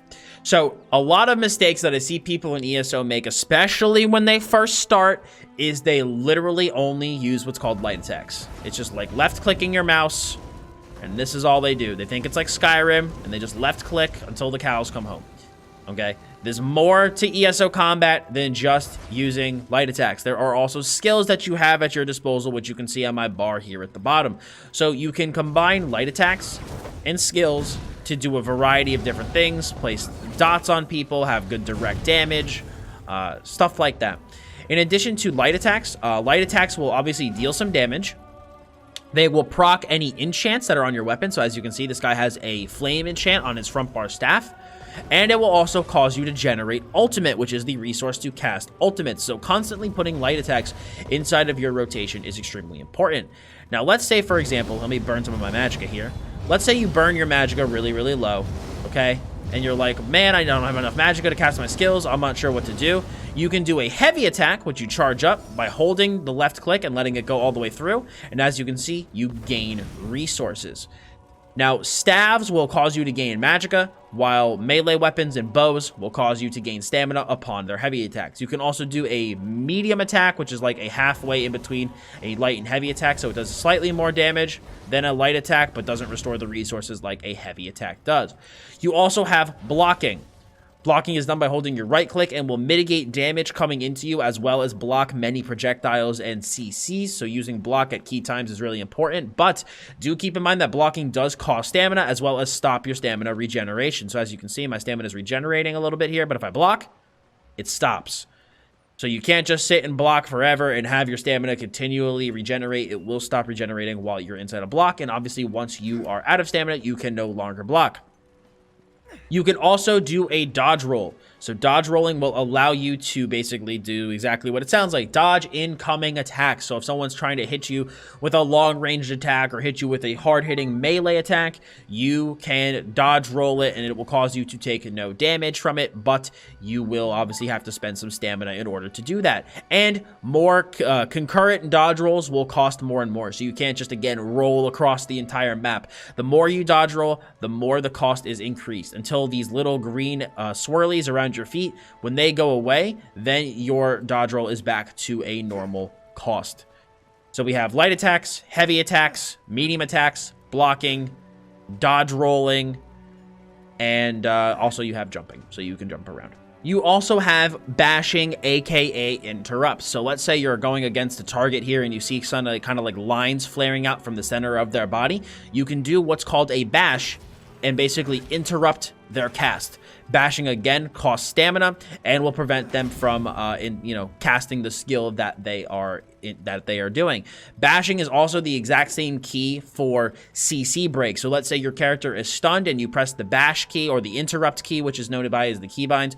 You can break free of any CCs that your character is under. And for those of you who do not know what a CC is, I will be going over that in a later section. But that is the basics of combat. And you also have your skills.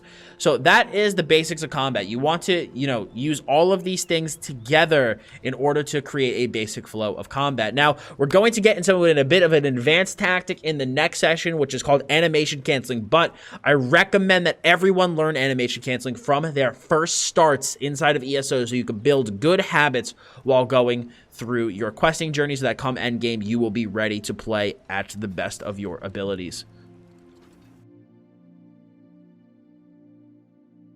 The next section that I'm going to cover is animation canceling. Animation canceling is extremely important to basically squeeze out as much damage out of your character as physically possible, and it is something that I recommend that you try to practice from day one. Now, I want to dispel a common myth about animation canceling. First, it is not cheating.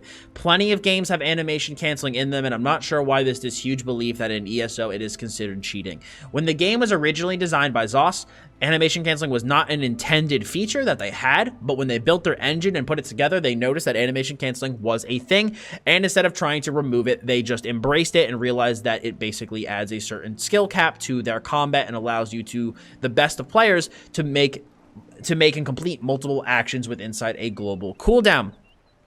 So with all that fancy jargon out of the way, animation canceling is exactly what it sounds like. You basically end an animation first before it goes through its whole thing, and you still get your intended desire. So for example, you can cancel light attacks. So instead of doing this whole action here where you bring your staff forward and bring it back, you can cancel off the second part of that animation with another action to basically optimize the number of things you can do in a certain time period. So I think it'll be better if I explain it as well. So we're going to go over some different types of animation canceling here. The first one and the most important is light attack animation canceling. It's basically where you cancel a light attack with a skill. So you would basically, at normal speed, this is what it would look like if you didn't animation cancel. Light attack, skill, light attack, skill. As you can see, it's pretty slow. But if you cancel the animation, so if you use the skill very soon after the light attack, it cuts off that whole entire back part of the animation, and look how much quicker it is. You could also do a similar thing with heavy attacks, or right before the heavy attack's about to go off, you're about to bring your staff forward, you could also click a skill as well. Now, besides light attack animation and heavy attack animation canceling, there also is weapon swap canceling, which I believe is the second most important type of animation canceling, where you can cancel a light attack or a skill with a weapon swap. So you can go skill weapon swap, skill weapon swap. But if you did that at full speed, it would look like this. Skill weapon swap, skill weapon swap. You see how much slower that is than if you were to cancel the animation and squeeze it inside of a cooldown? You could also combine the previous two that I mentioned. So you can do a canceled light attack with a skill and then combine that with a weapon swap. So you can do light attack skill weapon swap. See how quick that all happens? So that's why learning this from an early level is important. But in my opinion, these are the two most important ones. Is light attack canceling and weapon swap canceling. Those will make any player way more efficient than those who are not. But I'll go over some other ones here as well. We also have block canceling, so you could use a skill and then block. Skill and then block, so it'll cancel off the second part of that animation. You also have dodge roll canceling, so you can use a skill and then dodge roll. So as you can see, instead of using a skill and then dodge rolling, you can do skill dodge. Oh, except for I'm out of stam. You can use skill dodge roll. You see how it makes it a bit quicker? And like I said, you can combine all of those various things with the light attack canceling. So you can, if you want to, do light attack skill dodge roll. You see how quickly all that happens as opposed to if you were to go light attack, skill, dodge roll, except for meta stam, you know? So being able to animation cancel will just allow you to do things much quicker. So we did light attack into skills, skills into weapon swaps, skills into blocks, skills into dodge rolls. I already said weapon swap. And we also have skills into bashes. So you can do a skill into a bash. Skill into a bash. All right. So you could also use bash to cancel skills. And any single time I've mentioned that you can cancel a skill with something, you can also cancel a light attack with it. So if you want to, you could always light attack weapon swap. But generally, the most efficient way to do it is to use a light attack into a skill into another action for the animation canceling. But like I said, the most common one that you will do, as 99% of players, that what you're going to want to do is mainly focus on the light attacks into skills and the skills into the weapon swaps. If you can nail those two things down, you will be a very efficient player and much further ahead of those who are choosing to not learn how to cancel their animations.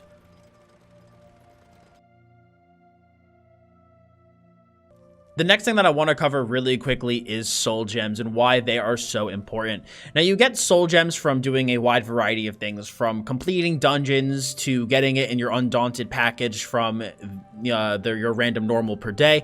But soul gems are extremely important because they allow you to resurrect any character of any level. So if one of your friends dies near you and you have a soul gem, you can use that soul gem to revive them. Or if you die yourself out in the world, you can use your soul gem to revive yourself at your current location. If you do not have any soul gems on you, another player will have to revive you, or you will have to revive at the nearest wayshrine. Soul gems also allow you to keep your weapon enchantments, because you can enchant your weapons with enchants to make them deal more damage. It enchants it can recharge those enchants, because as you can see, there's a little bar above that fiery weapon enchant I have, and when that runs out, I will no longer have an enchantment on my weapon, or basically it won't proc. But I could use the soul gem to recharge the weapon enchantment, and it will be firing off. So you never really need to buy these. If you're just running dungeons regularly, you will have a ton at your disposal. But I just wanted to go over these really quickly so that you guys know how important soul gems are to keep on your character and acquire at all times.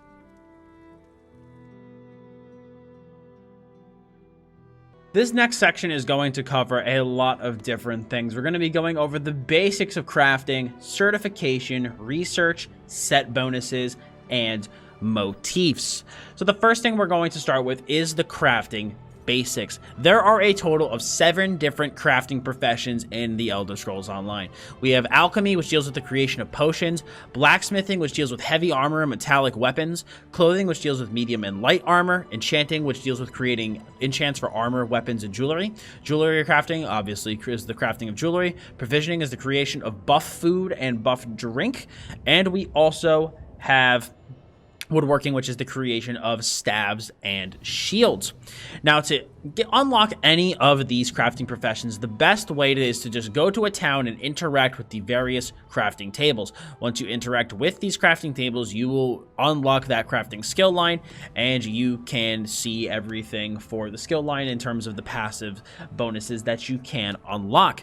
Now, the basics behind the crafting will start with woodworking, blacksmithing, and clothing and jewelry crafting. Is that there are raw materials, and you have to basically take these raw materials and refine them into refined materials. Then using these refined materials, you can create a bunch of different items. And the more of the type of material you use, the higher the level the piece of gear is, up until a certain point. Then you have to go to a new material. And as you can see, each, the new materials correspond to a certain level of, so a certain level range of item.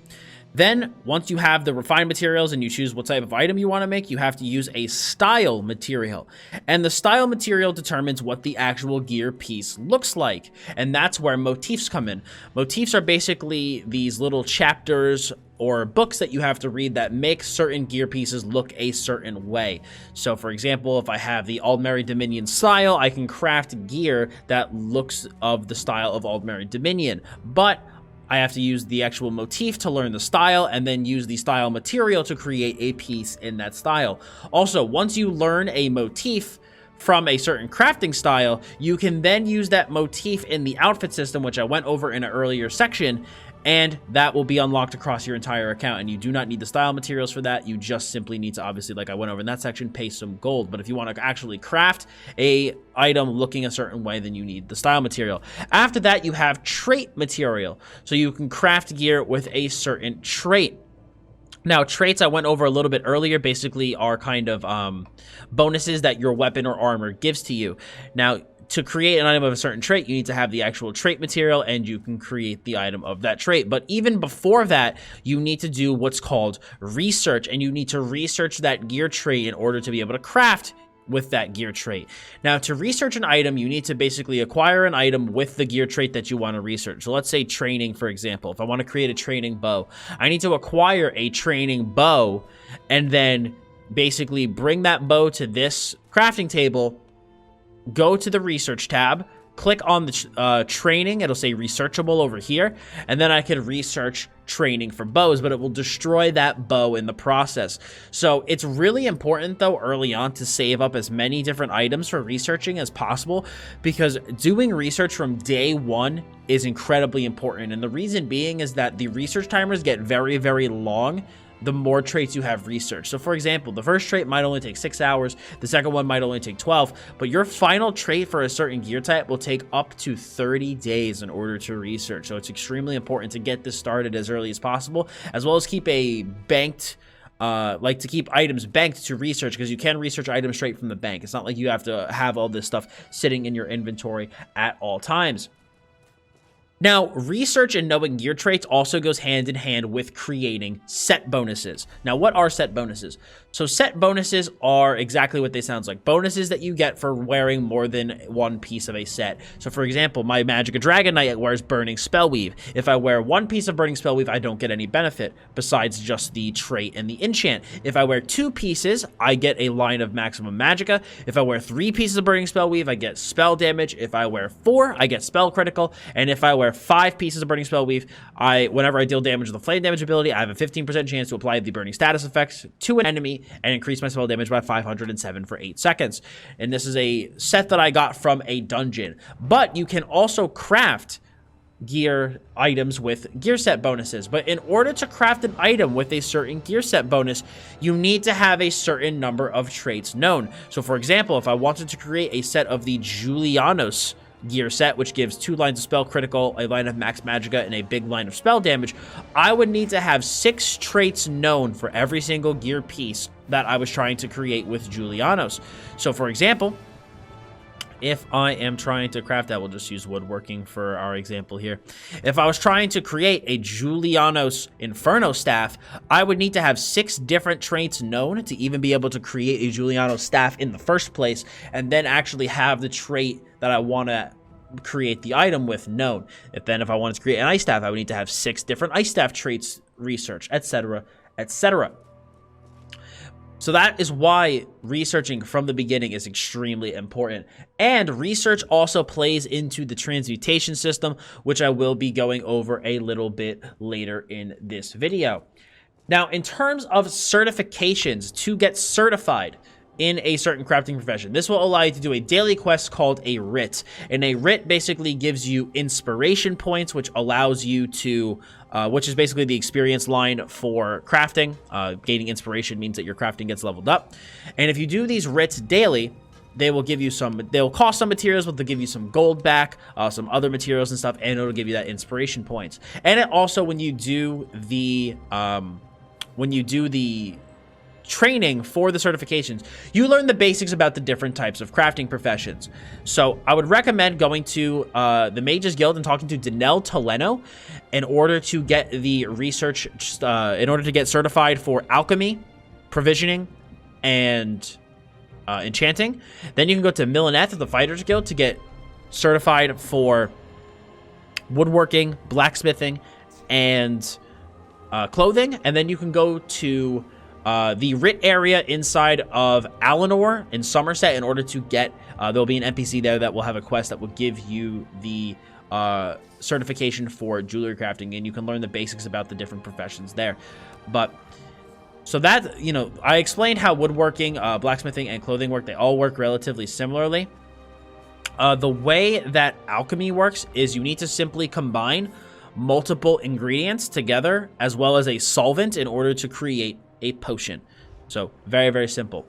Then with provisioning, you need to have a recipe known and then use a bunch of different ingredients within that recipe to actually create the food that you need. And food is extremely important for your character. Buff food gives your character a lot of bonuses. It's extremely important for endgame power. And then you also have enchantments. Enchanting, which basically is the combination of a bunch of different runes. I can show you some in my craft bag here. If you go and combine a bunch of different rune types, so you have the an essence rune, a potency rune, and an aspect rune. And then if you use one of each types of these, you will be able to create an enchant for your gear. And like if you want a more in-depth look at crafting, I have a complete crafting guide on my YouTube channel that I definitely recommend checking out. This video here, I'm just kind of going over a brief overview of crafting here. But I will say that the best way to level alchemy is to actually create potions. The best way to level provisioning is to create food. But for jewelry crafting, enchanting, woodworking, clothing, and blacksmithing, the best way is deconstruction. So basically, you take the items that you don't need from research and you deconstruct them. Basically, you turn them down into raw materials, and that is the most efficient way to level up these professions. So all that gear that you get from running your dungeons and your quests that you don't need, deconstruct them. Don't just vendor them. Deconstruct them in order to level up your crafting. And now a common question I always get is, Dots, do I need a separate crafting character for my main? You absolutely do not. Your main can 100% be your crafter. So basically what you want to do is focus on getting the skill points that you need for your main build, passive skills, etc. And then you can take the rest of them and funnel them into your crafting professions if you so desire. Even if you don't want to be a crafter though, like I said, I recommend at the very least doing the researching for jewelry crafting, woodworking, blacksmithing, and clothing because of the transmutation system, which I will be going over later in the video.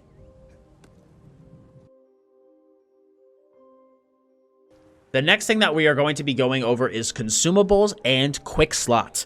So in addition to the 5 abilities and the ultimate that you have available to you at all times during combat, you also have a quick slot bar, which allows you to slot potions and other items that some can be used in combat and some can be used out of combat. For example, potions can be used while you are in combat. It basically allows you to restore some resources, get some nice buffs for your character. They're very, very, very important for your endgame power and are just a good thing to have. So you can slot these potions on your quick slot. So if you go to your bags, for example, and press the default keybind of Q, you are able to assign, you see slottable items. You can slot a bunch of different potions if you would like onto your bar in order to gain those benefits. You could also slot buff food onto your bar as well, which again is extremely important for your character's final power. So you can put buff food on your quick slot bar so that, let's say, you know, you're in combat and your buff food wears off, you can reapply it. You can also put different vendors and merchants. For example, you can buy a banker as well as a general merchant from the crown store, and you can put those on your quick slot so that, let's say, you know, you're out and adventuring and you go, oh, I need to access my bank. You could just hold Q, navigate to your banker, summon the banker, and he's there, and then dismiss. So very, very simple. You could also put siege here for when you're fighting in Cyrodiil. I will be going over PvP in a bit, but you can put siege here as well so that you can quick access the siege inside of combat. But that is a quick overview of consumables and quick slots. You have your potions that you can quick slot. You have your buff food. You also have different convenience items such as the banker, as well as siege. But if you want to, you could explore some other things here that you can put onto your quick slots. But like I said, bags, press Q, that gives you access while you're out in the world. If you want to change, hold Q, and you can select using the mouse from your different quick slot items. And these quick slots do have a cooldown, so it's not like you can just use them all the time. The quick slot potions have a cooldown of 45 seconds, but otherwise, you know, stuff like siege, the banker, and food does not. But it is something to keep in mind when you are using potions from your quick slot menu.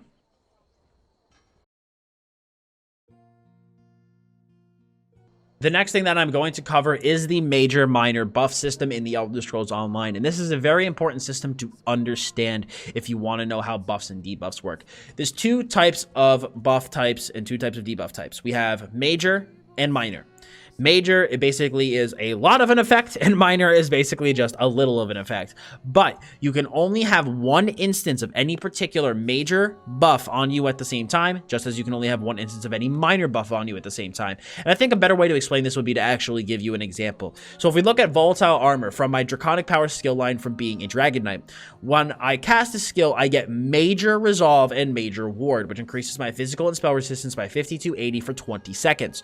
Now, I can't have 4 instances of major resolve on myself at the same time, giving me 20k spell resistance. It doesn't work that way. You can only, if I were to slot 5 skills that gave me major resolve for some reason, I would still, and casted all of them, I would still only get 50 to 80 resistance. You can only have 1 instance of that major resolve buff on you at once. Okay, and it's the same thing for debuffs. If I was to use a debuff, such as, let's just use major defile. Do I have a skill off the top of my head? Let's just say major defile. Major defile basically will reduce your healing taken by 30%. Now, you can't hit someone with 3 different major defile debuffs and make their healing reduced by 90%. You can only have 1 instance of that major defile debuff active on the same time. But you can't have a major and a minor. So for example, if we're going to talk with volatile armor, 50 to 80.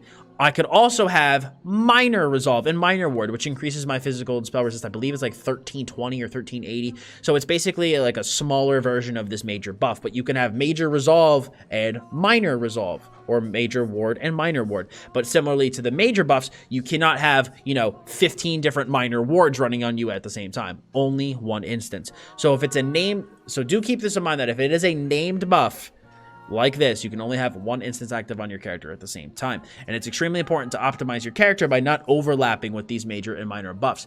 Now, I want to mention this really quick. There are 1 important buff for every Magicka character and then 1 important buff for every stamina character. You need to make sure that you get from somewhere when you get to end game. For Magicka, that would be major sorcery. Wherever you choose to get that from, whether it be potions or whether it be your gear, you need to have an instance of major sorcery somewhere in your build as a Magicka damage dealer. It increases your spell damage by 20% for 47.6 seconds from this skill. Or if you are stamina, you want at least 1 instance of major brutality somewhere on your bar. So major brutality increases your weapon damage by 20% for 30 seconds.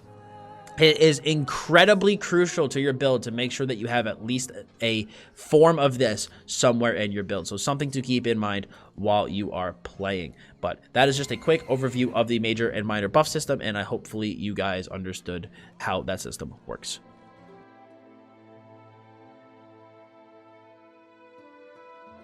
The next thing that I'm going to cover is player versus player in ESO. ESO has a bunch of different PvP modes. You have a really large scale PvP, you have dueling, you have medium scale, and more small scale. So there really is something for everyone. But the first one that I'm going to talk about is Cyrodiil, which is the big alliance war. Now, as I talked about earlier in the guide, there are 3 factions in ESO, and this is where the only time your faction matters. You can only play with Ebonheart Pact people on the Ebonheart Pact, Aldmeri Dominion on the Aldmeri Dominion, and Daggerfall Covenant on Daggerfall Covenant. You cannot play cross-faction because the factions are obviously fighting each other. So if you go take a look at Cyrodiil, this is what the map looks like. So if you're EP, you will be starting at the top right, DC the top left, and AED will be the bottom. Now, the way that it works is that you obviously have these keeps are different colors based off of your faction: red for EP, blue for DC, and yellow for AD. And the goal of the Alliance War is to take as many keeps from the enemy as possible to then strengthen your hold on the map. Now, what happens is as these keeps are connected, you can actually travel to them. So for example, if on EP, I start at the Northern Morrowind Gate, I could actually use a thing that is there called a Transistus Shrine, which will allow me to move to any keeps that are connected. So as we can see, I could literally travel all the way to Castle Alessia simply by traveling through those Transistus stones because they are all linked together. Now, around each of these things, as you'll be able to see, are these things called they're called resources, and these resources will give the keep certain bonuses. So taking the resources before you take the keep is also a good thing. The resources also, if you take all 3 of them, you will then cut off travel to the keep. So for example, if DC right here comes from Bleakers and takes these 2 other resources, they will then prevent the Ebonheart Pact from traveling from, let's say, Arius to Chalmon, because those lines won't be connected because they will have all 3 resources around them. And as you can see by looking at the scoreboard here, you get points and bonuses for keeps held, outposts held, which are just like buildings in between keeps, resources, which I just talked about, and there's also Elder Scrolls that you can capture that give your faction certain passive bonuses. So by capturing those Elder Scrolls and then bringing them back to these temples that are deep within your territory, you will be able to actually gain bonuses. You can also bring the Elder Scrolls to certain keeps, but generally the temples are a safe spot because they're super deep in your territory. Now, there's also, as you can see, there's bridges, and there's also these things called gates, which can be normally traversed across or through to get from point A to point B, but these things can also be destroyed by enemy players, and so if that does happen, you might need to travel through this little path here. But Cyrodiil is the big faction war. You have siege weapons, you can siege castles, destroy walls, breach them with rams and stuff like this. If you're looking for large scale siege PvP where you're sieging castles or having to defend a castle with counter siege, this is going to be a good PvP mode for you. You can also get some cool rewards from PvP as well. For example, if we capture these 6 keeps that are around the Imperial City, which is here in the middle, the faction that takes all of these keeps will have the Emperor, because they do own all of the keeps surrounding the Imperial City. So whoever on your faction has the highest of the PvP currency, which is called the alliance points. You get alliance points for killing enemy players, taking resources, defending resources, taking keeps, defending keeps. You get these points for doing those things. And the person with the top number of points, once you are crowned Emperor, as we can see the Emperor status here, whoever has the top number of points when you take these 6 keeps will be crowned the Emperor. You will get a bunch of like cosmetic rewards for that. You also get a temporary skill line while you still hold these keeps that basically makes you insanely powerful. There also are alliance ranks that give some rewards as well. You get certain dies, you get skill points for the alliance ranks, so and you also get some icons next to your name, which is a really cool thing to learn while you were doing the alliance war. So now there's also different instances of Cyrodiil. There isn't just one. There's a couple of different instances. We have the alliance lock campaign, which is going to be, again, if you go into this campaign, you are locked to that campaign for your alliance. So for example, on my Ebonheart Pact character, if I go into an alliance locked campaign, I cannot play an Aldmeri Dominion or Daggerfall Covenant character on this campaign for a campaign cycle. Same thing with so we also have the standard no CP. You can join this on any character you want, whether it be Ebonheart Pact, Daggerfall Covenant, or Aldmeri Dominion. There's no alliance lock on this. But this also has no champion points enabled, as we can see by the name. The standard campaign is the exact same as the alliance locked campaign. Champion points are enabled to both these campaigns, except for this one does not have the alliance lock. And then the below level 50 is for people who are just that, below level 50. There's also another type of PvP. I did mention the Imperial City. You could also go there in PvP if you would like. It's basically a PvPvE zone. Really, really fun. You can get to some fun fights there. One campaign has champion points enabled, and one campaign has champion points disabled. Now, you can also basically set one of these campaigns to be your home campaign or your base campaign. And basically what a home campaign is that is where you basically contribute to the alliance war. That is where you can also gain these points to try to get the Emperor. If you do go into one of these other campaigns, you can still gain alliance points. You could obviously still help your faction, but you will not be on the leaderboard for that faction. So if you gain like all those alliance points, you're not going to have a chance to be crowned Emperor. You can only do that in your home campaign. In the Imperial City, you also earn a currency. I just want to mention this. You earn a secondary currency called Telvar Stones, which can be used to buy a variety of things in your home base in the Imperial City. So if we go into here, we could actually take a quick peek at the Imperial City. There's different districts that you can capture, and as you capture these districts, you get certain bonuses, more Talvar earned, and then you could also go into the sewers. Underneath is an entire sewer system underneath the Imperial City, and you could also kill things down there, PvE mobs to gain Talvar or gank enemy players. And there's also a boss in the middle that can give you some pretty cool rewards if you're so inclined to go fight it, and typically there can be some big fights down there. Now there's also 1v1 dueling if you simply walk up to another player and challenge them to a duel by holding the interact key, which on PC at the base is F. You can do that as well. And then for smaller scale engagements, there is also battlegrounds. Now battlegrounds are 4v4v4 with multiple different game modes, including deathmatch, domination, capture the flag, basically chaos ball, which is kind of like someone grabs the ball and you try to hold it as long as you can, and you gain points as you hold it. And then crazy king, which is domination, except for the points just constantly move around. Not really a big fan of that game mode, but that is there too. You also get some premium battleground supplies for your first daily BG of the day, as well as some bonus experience. Now there's two types of BGs that you can queue for at the moment in time. You can queue for random battlegrounds, which will throw you just into the fray, into any one of these game modes with any random teammate. But there's also solo random battlegrounds. Now the cool thing about this is that this is where solo players can queue. Again, you get thrown into all these different game modes, but you will only be thrown in with other solo players. When you're in the random battleground mode, you have a chance to also be put in with pre-mades, so might not be the best unless you're also in a pre-made yourself. So if you're just playing by yourself and you want to guarantee to play with other just solo players, you can simply play in the solo BG queue. Also, one thing to keep in mind is that in Battlegrounds, the champion point system is also disabled, but you also gain alliance points in the Battleground PvP, just like you do in Cyrodiil as well. Now, one other thing to mention is that there also is an Alliance War skill line. There's two Alliance War skill lines. You have Assault, which also gives you some passive bonuses, specifically when you are playing in Cyrodiil, as well as Support. You get some other PvP bonuses here as well. And these skill lines tend to be really, really good for a bunch of different things. Vigor is a really heavily desired skill for Magicka-based characters, for stamina-based characters as one of your primary heals. So I do recommend that as a new player, you do go into Cyrodiil, and there is a tutorial when you first walk in. The tutorial gives you some AP, gives you a skill point as you basically PvP and gain more alliance points, which increases your alliance rank, as I mentioned earlier, because to increase this rank, you need to gain those alliance points. You will then be able to unlock more of these skills and more of these passives to be able to use in your builds.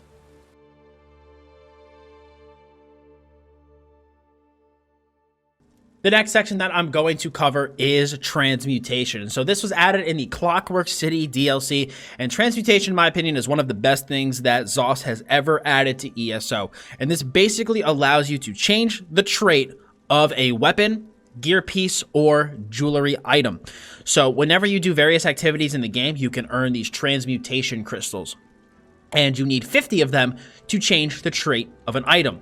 So you can either go to the Clockwork City and do the transmutation there, or you can actually get a transmutation station for your house, and I'm in my house currently, and you can transmute your items at that table. So you basically need to interact with the transmutation station, and you can see your various items and you can transmute them. So for example, if I want to change the trait on my Axe of Hunding's Rage, actually, I need to do a different one because that one's already nerd-honed. Okay, so I'll do my Bone Pirate's Axe. It's defending. Let's say I want to trait change it to something else. Once I have 50 transmutation stones, I can basically choose from any trait that I have unlocked, and I can trait change it. Now, I mentioned in the crafting section that research is incredibly important for transmutation. The reason that it is so important is because you can only trait change items to traits that you have researched. So for example, on this guy, I only have nerd-honed axes known, so I can't transmute to a sharpened axe. I'd have to put this item in my bank, log on to my crafting tune, and transmute this axe to sharpened if I wanted sharpened on my crafting tune. So that's why research is so important. Because even if you never want to craft, if you ever are farming for this, this item that's taking you forever to get, and you get it and it's in the wrong trait, and you don't have anything researched, you're going to be stuck with that bad trait instead of being able to transmute it to a better trait. So make sure that you do all your research so that you have all of your different traits known. And like I said, once you collect 50 stones, up to a maximum cap of 200 if you have ESO plus, 100 if you do not.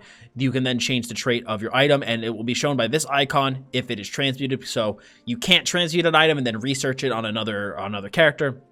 Once you transmute it, it's bound to you, and the item is cannot be used for anything else like transmutation, like research. But this system is really, really good, makes farming items a lot easier, and I definitely recommend always keeping a reservoir of transmutation stones for whenever you want to make a new set of gear.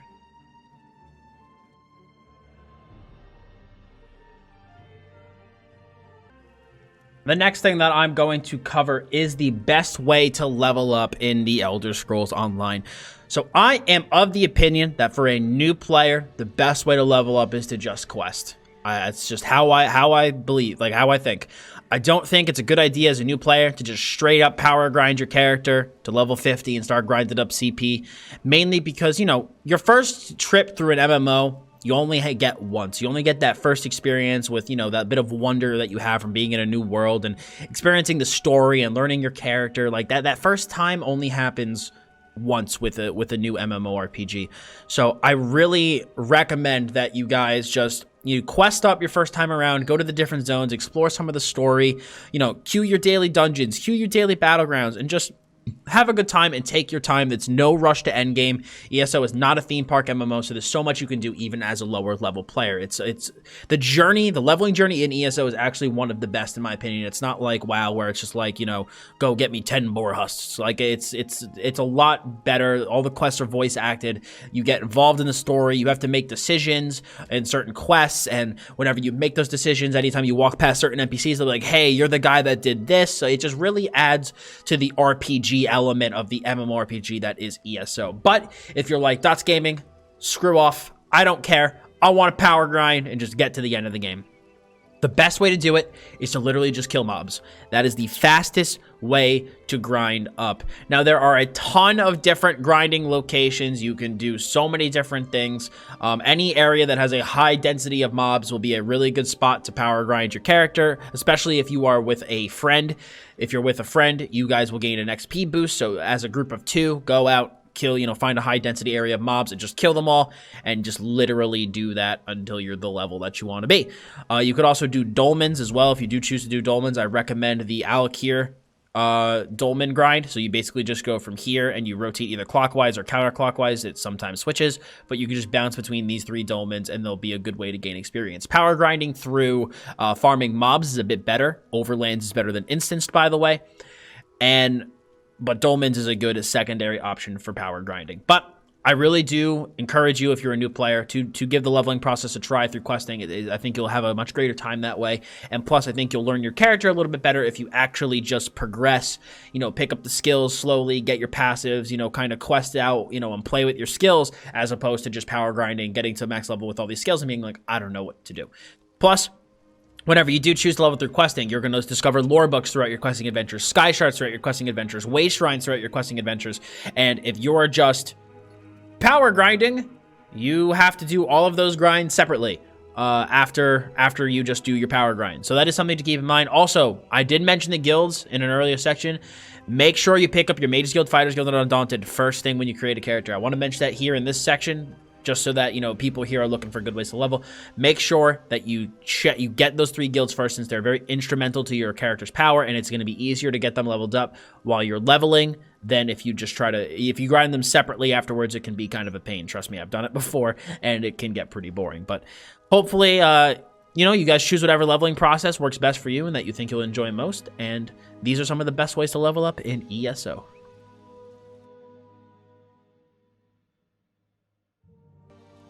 The next thing that I'm going to cover is the best way to make gold in ESO.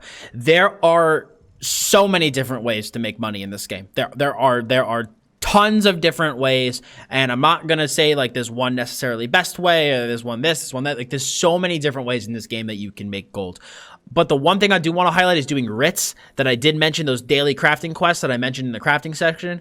Doing writs is incredibly important, especially once you're a max level crafter, because you can get a ton of different materials from doing writs that you can sell for a good profit. You can also get these things called master writs that are really, really heavily desired by end game crafters, and you can sell those for a pretty penny. So doing your writs every day is extremely important for gold generation. You could also do item flipping. I have a guide on my YouTube channel about item flipping. It's no surprise that in an MMO that there's a very good way of making money. And in ESO, there's tons of add-ons that make it easier as well. So you can go check out that guide if you want to learn how to flip items. You could also just farm raw materials. I have a couple different farming routes as well on my YouTube channel and website that you could check out. And then, you know, you can get, you know, sell motifs that you loot from various places that you get from dungeons. You can turn your AP into various motifs or gear pieces as well and sell those. There's an infinite amount of ways to make money, but especially while you're leveling, I just recommend, you know, selling ornate items, which are items that can be vendored for a higher amount. And while you're deconstructing items, and you're getting all of these nice crafting materials, stuff that you feel that you don't need, feel free to just sell it on a guild trader, and you can make some good money throughout your leveling process. But making gold in ESO, it's a wide range of things to do. So just find your favorite method, pick it, and go run with it. But these are some of my favorites personally, the ones that I mentioned here. You could also farm Telvar inside of Imperial City if you are at the end of the game in PvPing. So if you want to see a Telvar farming guide, you can check out my YouTube channel as well. So I just recommend you check out the guides on my YouTube channel and, you know, listen to some of the other stuff I recommended in this section, and you'll be sitting on a nice pile of gold in no time.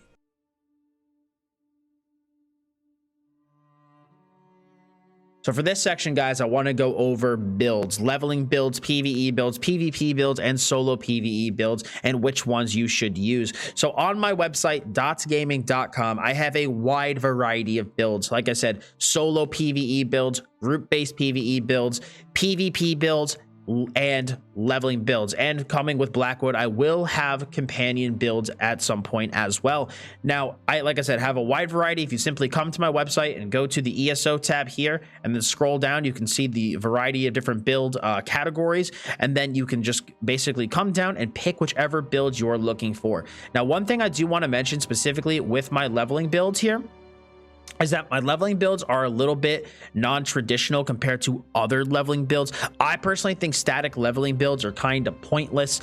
You don't really, I think, need to follow one specific path while you're leveling, and I think you should instead be experimenting and trying and leveling up a variety of skills in the game, and that is what my leveling guides do. They give you the optimal race that you should be playing, a bunch of race choices, good gear combinations to try on, what your attributes should be, if you should be playing vampire or mortal or werewolf, your appropriate mundus stone, potions, and food. And then for the ability section, you're going to notice that I have quite a lot of ability choices, and I always get asked this question every year. Dots Gaming, I only have 12 skills that I can use between my 2 weapon bars. Why do you show more than 12 options? And that is because these are a list of viable choices that you can use. I am a firm believer in that for the leveling process, you shouldn't just follow a static leveling progression, just be like, okay, use these skills, use them the whole time, and then never touch anything else, because you don't really learn anything that way. You don't learn what skills are good. You don't learn what skills are bad. You don't learn why you like certain skills and how certain skills might combo together for, you know, some fun, you know, ability synergy. And I just think that while you're leveling up, you don't really have to worry about being crazy optimal, because the leveling process in ESO isn't overly difficult to begin with. So I basically try to go through all of the different classes and all of the different roles, magicka, stamina, healing, and tanking, and give you a list of viable skills that you can try to use and put on your bars in whatever combinations that you want, to just kind of allow you to experiment and try things out. And then eventually, as you get towards the end of the game, you can feel free to go on to a, you know, graduate up to like a regular build. So for example, if you want to do you know, dungeons and trials, you can come to my PvE builds here. You can scroll down to one of these different sections. Let's say you want to play a Magicka Dragon Knight in PvE, and you can click this build and it'll bring you to the page, and it will show you the setup, your weight, trait, enchants, how to acquire the gear. It'll explain the gear sets, gives you a list of skills, your champion points. My guides go over everything you need to know to successfully build your character. And I also have the same thing for player versus player. I do also typically recommend, I do get asked quite a lot, Dots, can I use one build for both PvP and PvE? And I typically would highly recommend against it. PvP and PvE and ESO do have very different needs, and you can very easily have more than one build on your character. I think at one point, one of my characters had like 6 different builds on him that you could just simply change with add-ons and stuff. So I do recommend, it's not that hard to carry around 2 sets of gear, so I think it's better to do so. But again, if you come into the PvP builds, it's the same type of thing where I have introduction, the gear setup, explanation, you got your skills, vampire versus mortal, champion points, all that same stuff for the PvP builds as well. So like I said, guys, dotsgaming.com, tons of guides, builds for beginners, leveling, solo PvE, PvE, PvP, anything that you can look for ESO. So feel free to check that site out to get a build set up on your character today.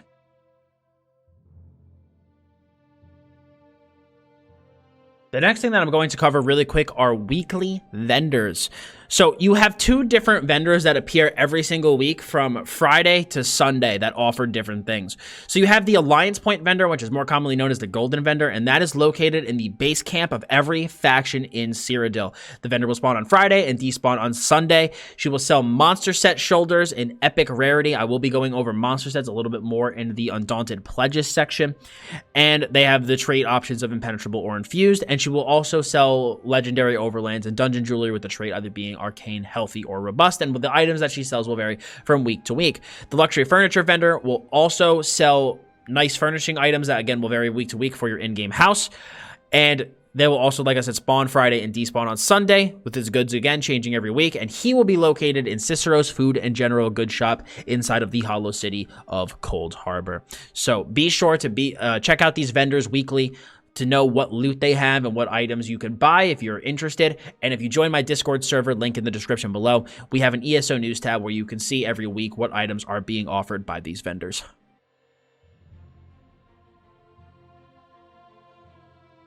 The next section that I'm going to cover is Undaunted Pledges. So Undaunted Pledges are daily quests that are given at the Undaunted Enclave that you can start doing at level 45. Now, the Undaunted Enclave can be found outside of the 3 primary capital cities of Mournhold, Wayrest, and Elden Root, and these daily quests are affiliated with the Undaunted Guild.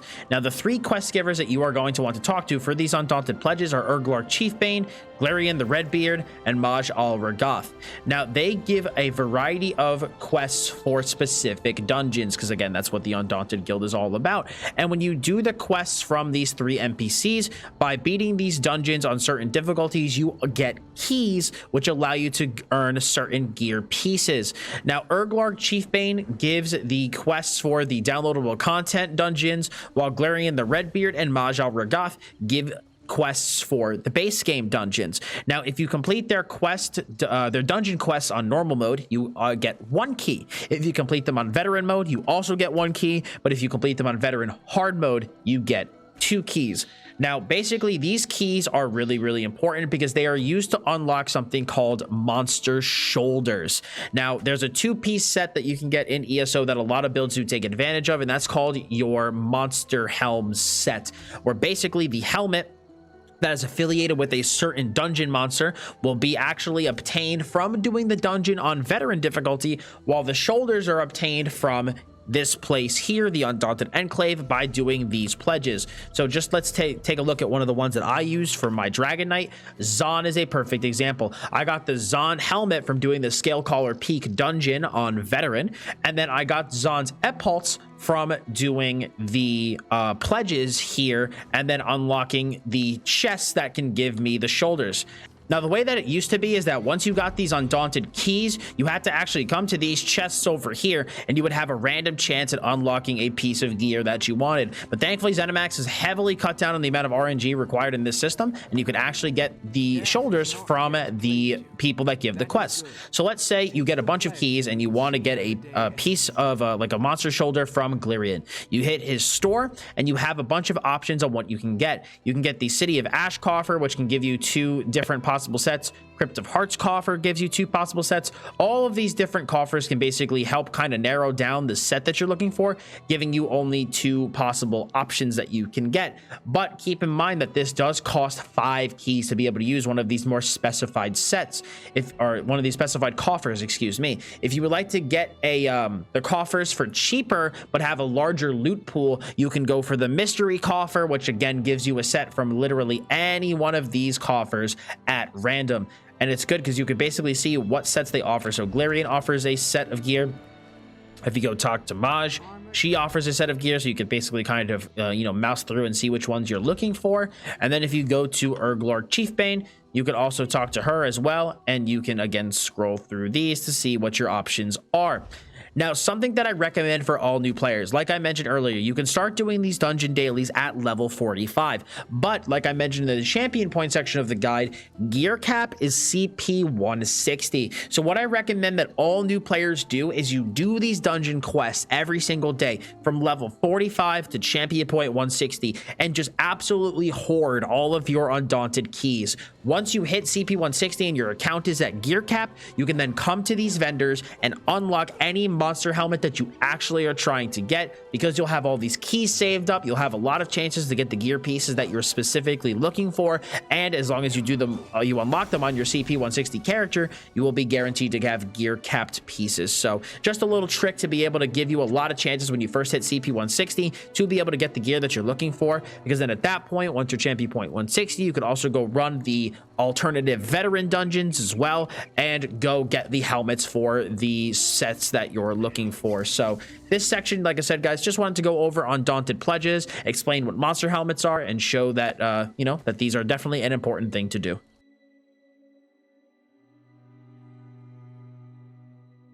The next section that I'm going to cover are the arenas inside of ESO. ESO has, like I mentioned earlier in the guide, has dungeons and it has trials, but it also has different content called arenas. Arenas can be looked at as either solo or small group raids. So basically there are some arenas that can be for group play that are basically like the difficulty of a raid, except for it's for a dungeon party size. But then there's also some basically solo raids, and all of these different arenas offer rewards that are specifically tied to those arenas. And typically these weapons are heavily sought after for end game character build, so they're definitely worth looking into. And these typically, most of these pieces will go in the weapon slot. So the main arenas that you have in the game right now is we have Dragonstar Arena, which can be found in Craglorn. This is a 4-person arena. You also have the Maelstrom Arena, which can be found in Hrothgar, which is a solo arena. We also have, if I can find it, Vateshran Hollows, which is also a solo arena. You also have Blackrose Prison, which is down here all the way in Murkmire, and that is also a group arena. Blackrose Prison requires the Murkmire DLC in order to unlock. Vateshran Hollows requires the Markarth DLC. And then you also have Maelstrom Arena, which requires the Orsinium DLC, when then Dragonstar Arena is included in the base game. I just wanted to mention these arenas to you guys just so that you know they existed. If I were to mention like which arena I think new players should prioritize, I would definitely recommend checking out the Maelstrom Arena. Really, really good weapons come from this that are typically heavily desired for endgame PvE builds. Now, one thing also to mention is that you can get these really powerful weapons on either normal or veteran difficulty. The veteran weapons do have extra line of stats on the weapon, but it's definitely not necessary to get that. So if you're a newer player, you don't have to worry if you can't handle veteran quite yet. The weapons that come from normal are perfectly fine, and normal is miles easier than veteran. So definitely something to keep in mind if you would like to get some of the weapons from these arenas.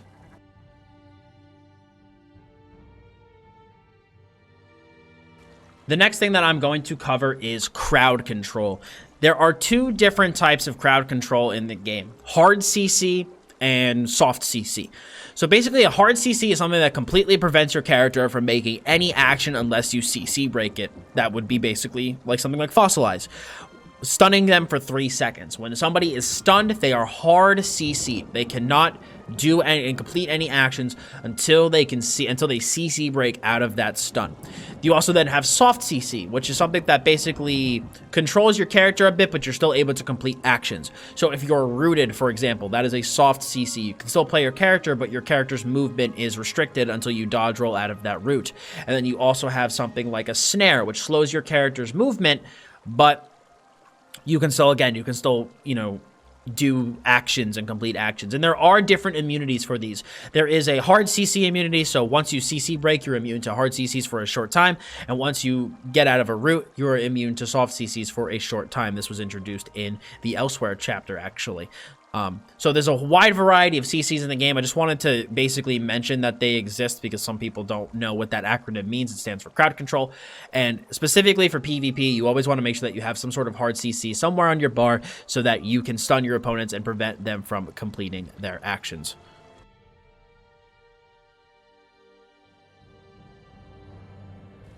For this next section, I would like to discuss world events. So ESO has a variety of world events in the game. You have dolmens, geysers, the new Oblivion portals, dragon attacks, and Harrow Storms. Now, these are all relatively similar in terms of concept, but they are basically different based off of, you know, the area that you're in. But they're all basically just world events where a bunch of bad guys, you know, really powerful bad guys are in the world, and then you have to try to team up with a group of players in order to kill them. The base game ones is called the Dolmen. So the Dolmen is basically affiliated with the original base game questline with Molag Bal and his Dark Anchors. So basically at these Dolmen locations, the Dark Anchors come, root themselves into the ground, and Daedra spawn, and you basically just have to kill wave after wave of Daedra, which this scales with difficulty, as most of these do, based off of the amount of players around. And then when you kill the final boss of the Dolmen, you can get a chest that has some rewards inside of it. Very similar concept with Somerset, though, except for, you know, the mobs here tend to have a bit more unique mechanics. There tends to be like bosses at these locations that have kind of, like I said, more interesting mechanics to them. But again, very similarly to the Dolmen, you gain all these world events have the similar thing. You gain rewards when you actually beat the boss. Affiliated with the Elsewhere chapter is the dragon attack. If it's ever a dragon attack on the map, you will be able to see it. And basically, the dragons will come onto the ground, and you and your fellow adventurers need to attack the dragon and kill it. There's also in Skyrim for the Greymoor chapter, there's also Harrow Storms. If you go deep into Blackreach, you can find Harrow Storms down here, which are world events down here. Look really, really cool. Again, very similar thing. It's waves of enemies. You got to kill them. Kill the things, get the loot, you know, pretty similar concept. And then with the new chapter, Blackwood, you know, I'm on the live server right now, so I cannot show it, but are going to be these things called Oblivion Gates, which are going to spawn not at specific locations, kind of like these other world events, but rather at random locations around the map. That are, you know, specifically in the Blackwood area. And then you basically have to go inside of the portal, and it's kind of similar to almost like the Oblivion Gates back from Oblivion, where you and your fellow adventurers need to basically go through the gate and basically navigate through it and kill a wide variety of monsters and demons and whatnot.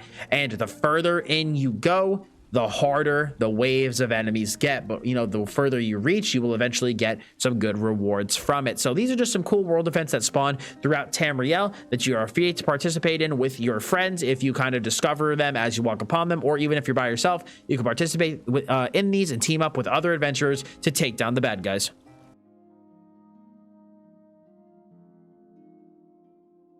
The next thing that I'm going to cover is the Zone Guide. The Zone Guide was added in Wrathzone, in my opinion, was one of the greatest additions to the game.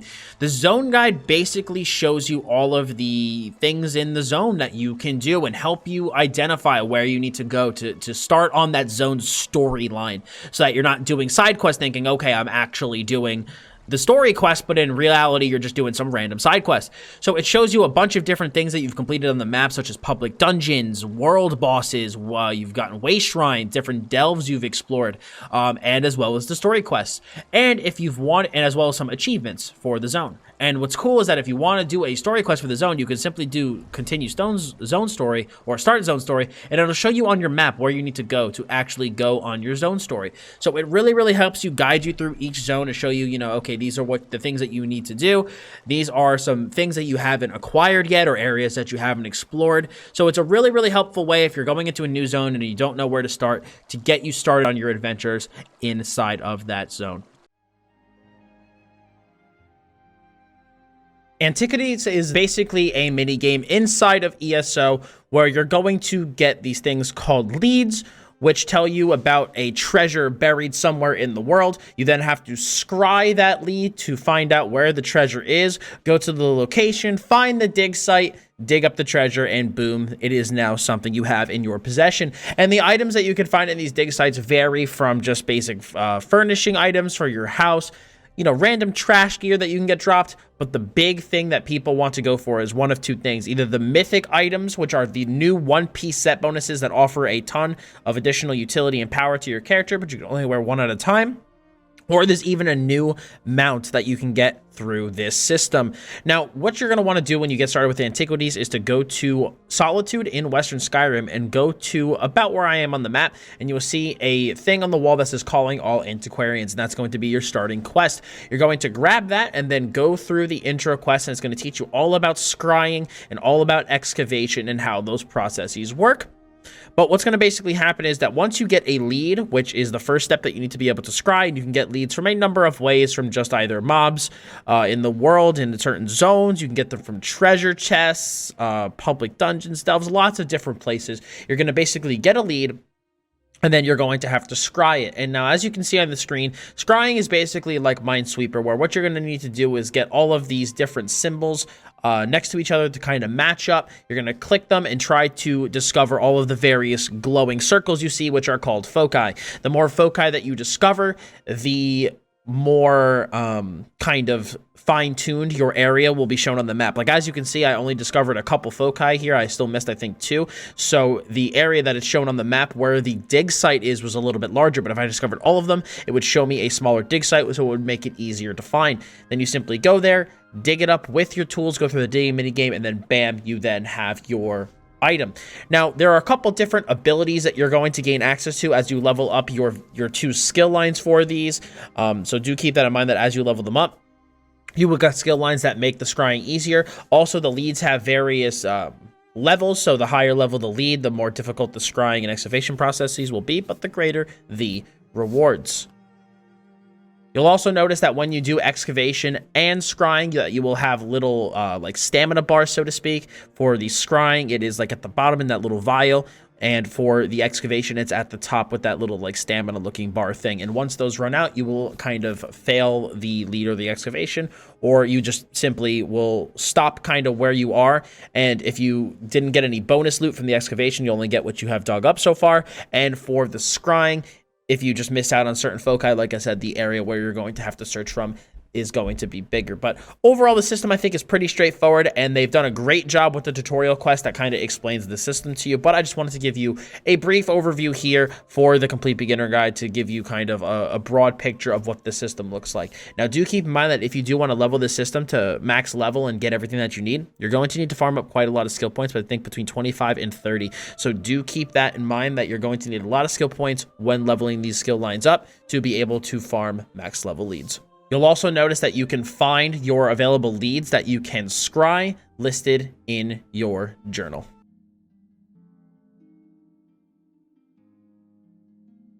The next section that we are going to cover is the companion system that came with Blackwood. Now, this isn't going to be an in-depth guide, but rather just a quick overview of the system so you know enough to get yourself started. So, companions are summonable NPCs that fight with you in combat and could go on adventures with you.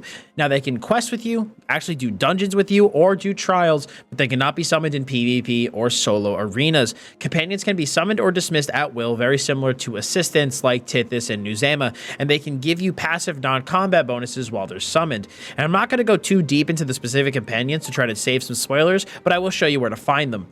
Bastion can be found here in the southern area of Blackwood at Deepscorn Hollow, while Miri can be found in the northern section at Doomvault Volpenaz. Once you find a companion, you will need to do a quest to actually unlock them, and then once you complete that, your companion will start at level 1, and as you progress through leveling, they can level up to a maximum level of 20. Companions level up via experience gained with your character directly from combat, and these companion levels and unlocks are all account-wide. And also do note that companions are affected by experience scrolls and experience events. Now, companions can fill any roles in the game, DPS, healing, or tanking, and you can outfit your companions to do whatever you want them to do. Each companion has their own associated class, weapon, armor, guild, and racial skill lines. Weapon and armor skill lines will level up by simply using that gear type. Guild skill lines will level up from associated dailies, and the rest of the skills level up as the companion does. Companions use up to 5 skills and 1 ultimate. The ultimate is controlled by the player using the default pet control keybind for PC, which is Y,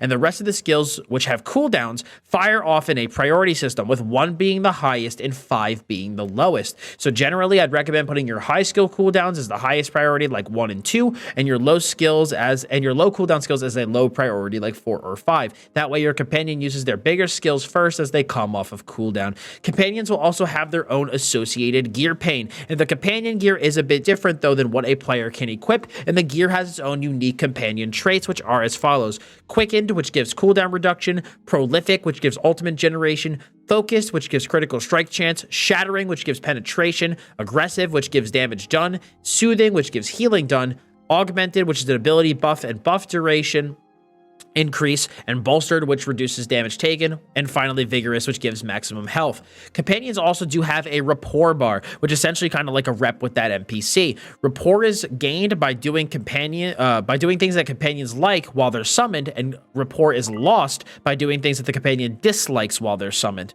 As you increase your rapport with a companion, you will unlock special story quests for said companion, and that quest will take you on a special quest adventure unique to that companion. Also, once your rapport gets high enough, the companion can then go to your house as a guest and hang out there, and if the rapport gets low enough, the companion will automatically unsummon itself, and because they don't like you and are mad at you, but you can resummon them if you want to. You can also assign companions with specific armor motifs, costumes, weapon appearances, dyes, and mounts, but do note that you cannot equip a helmet motif, and costume helmets are removed.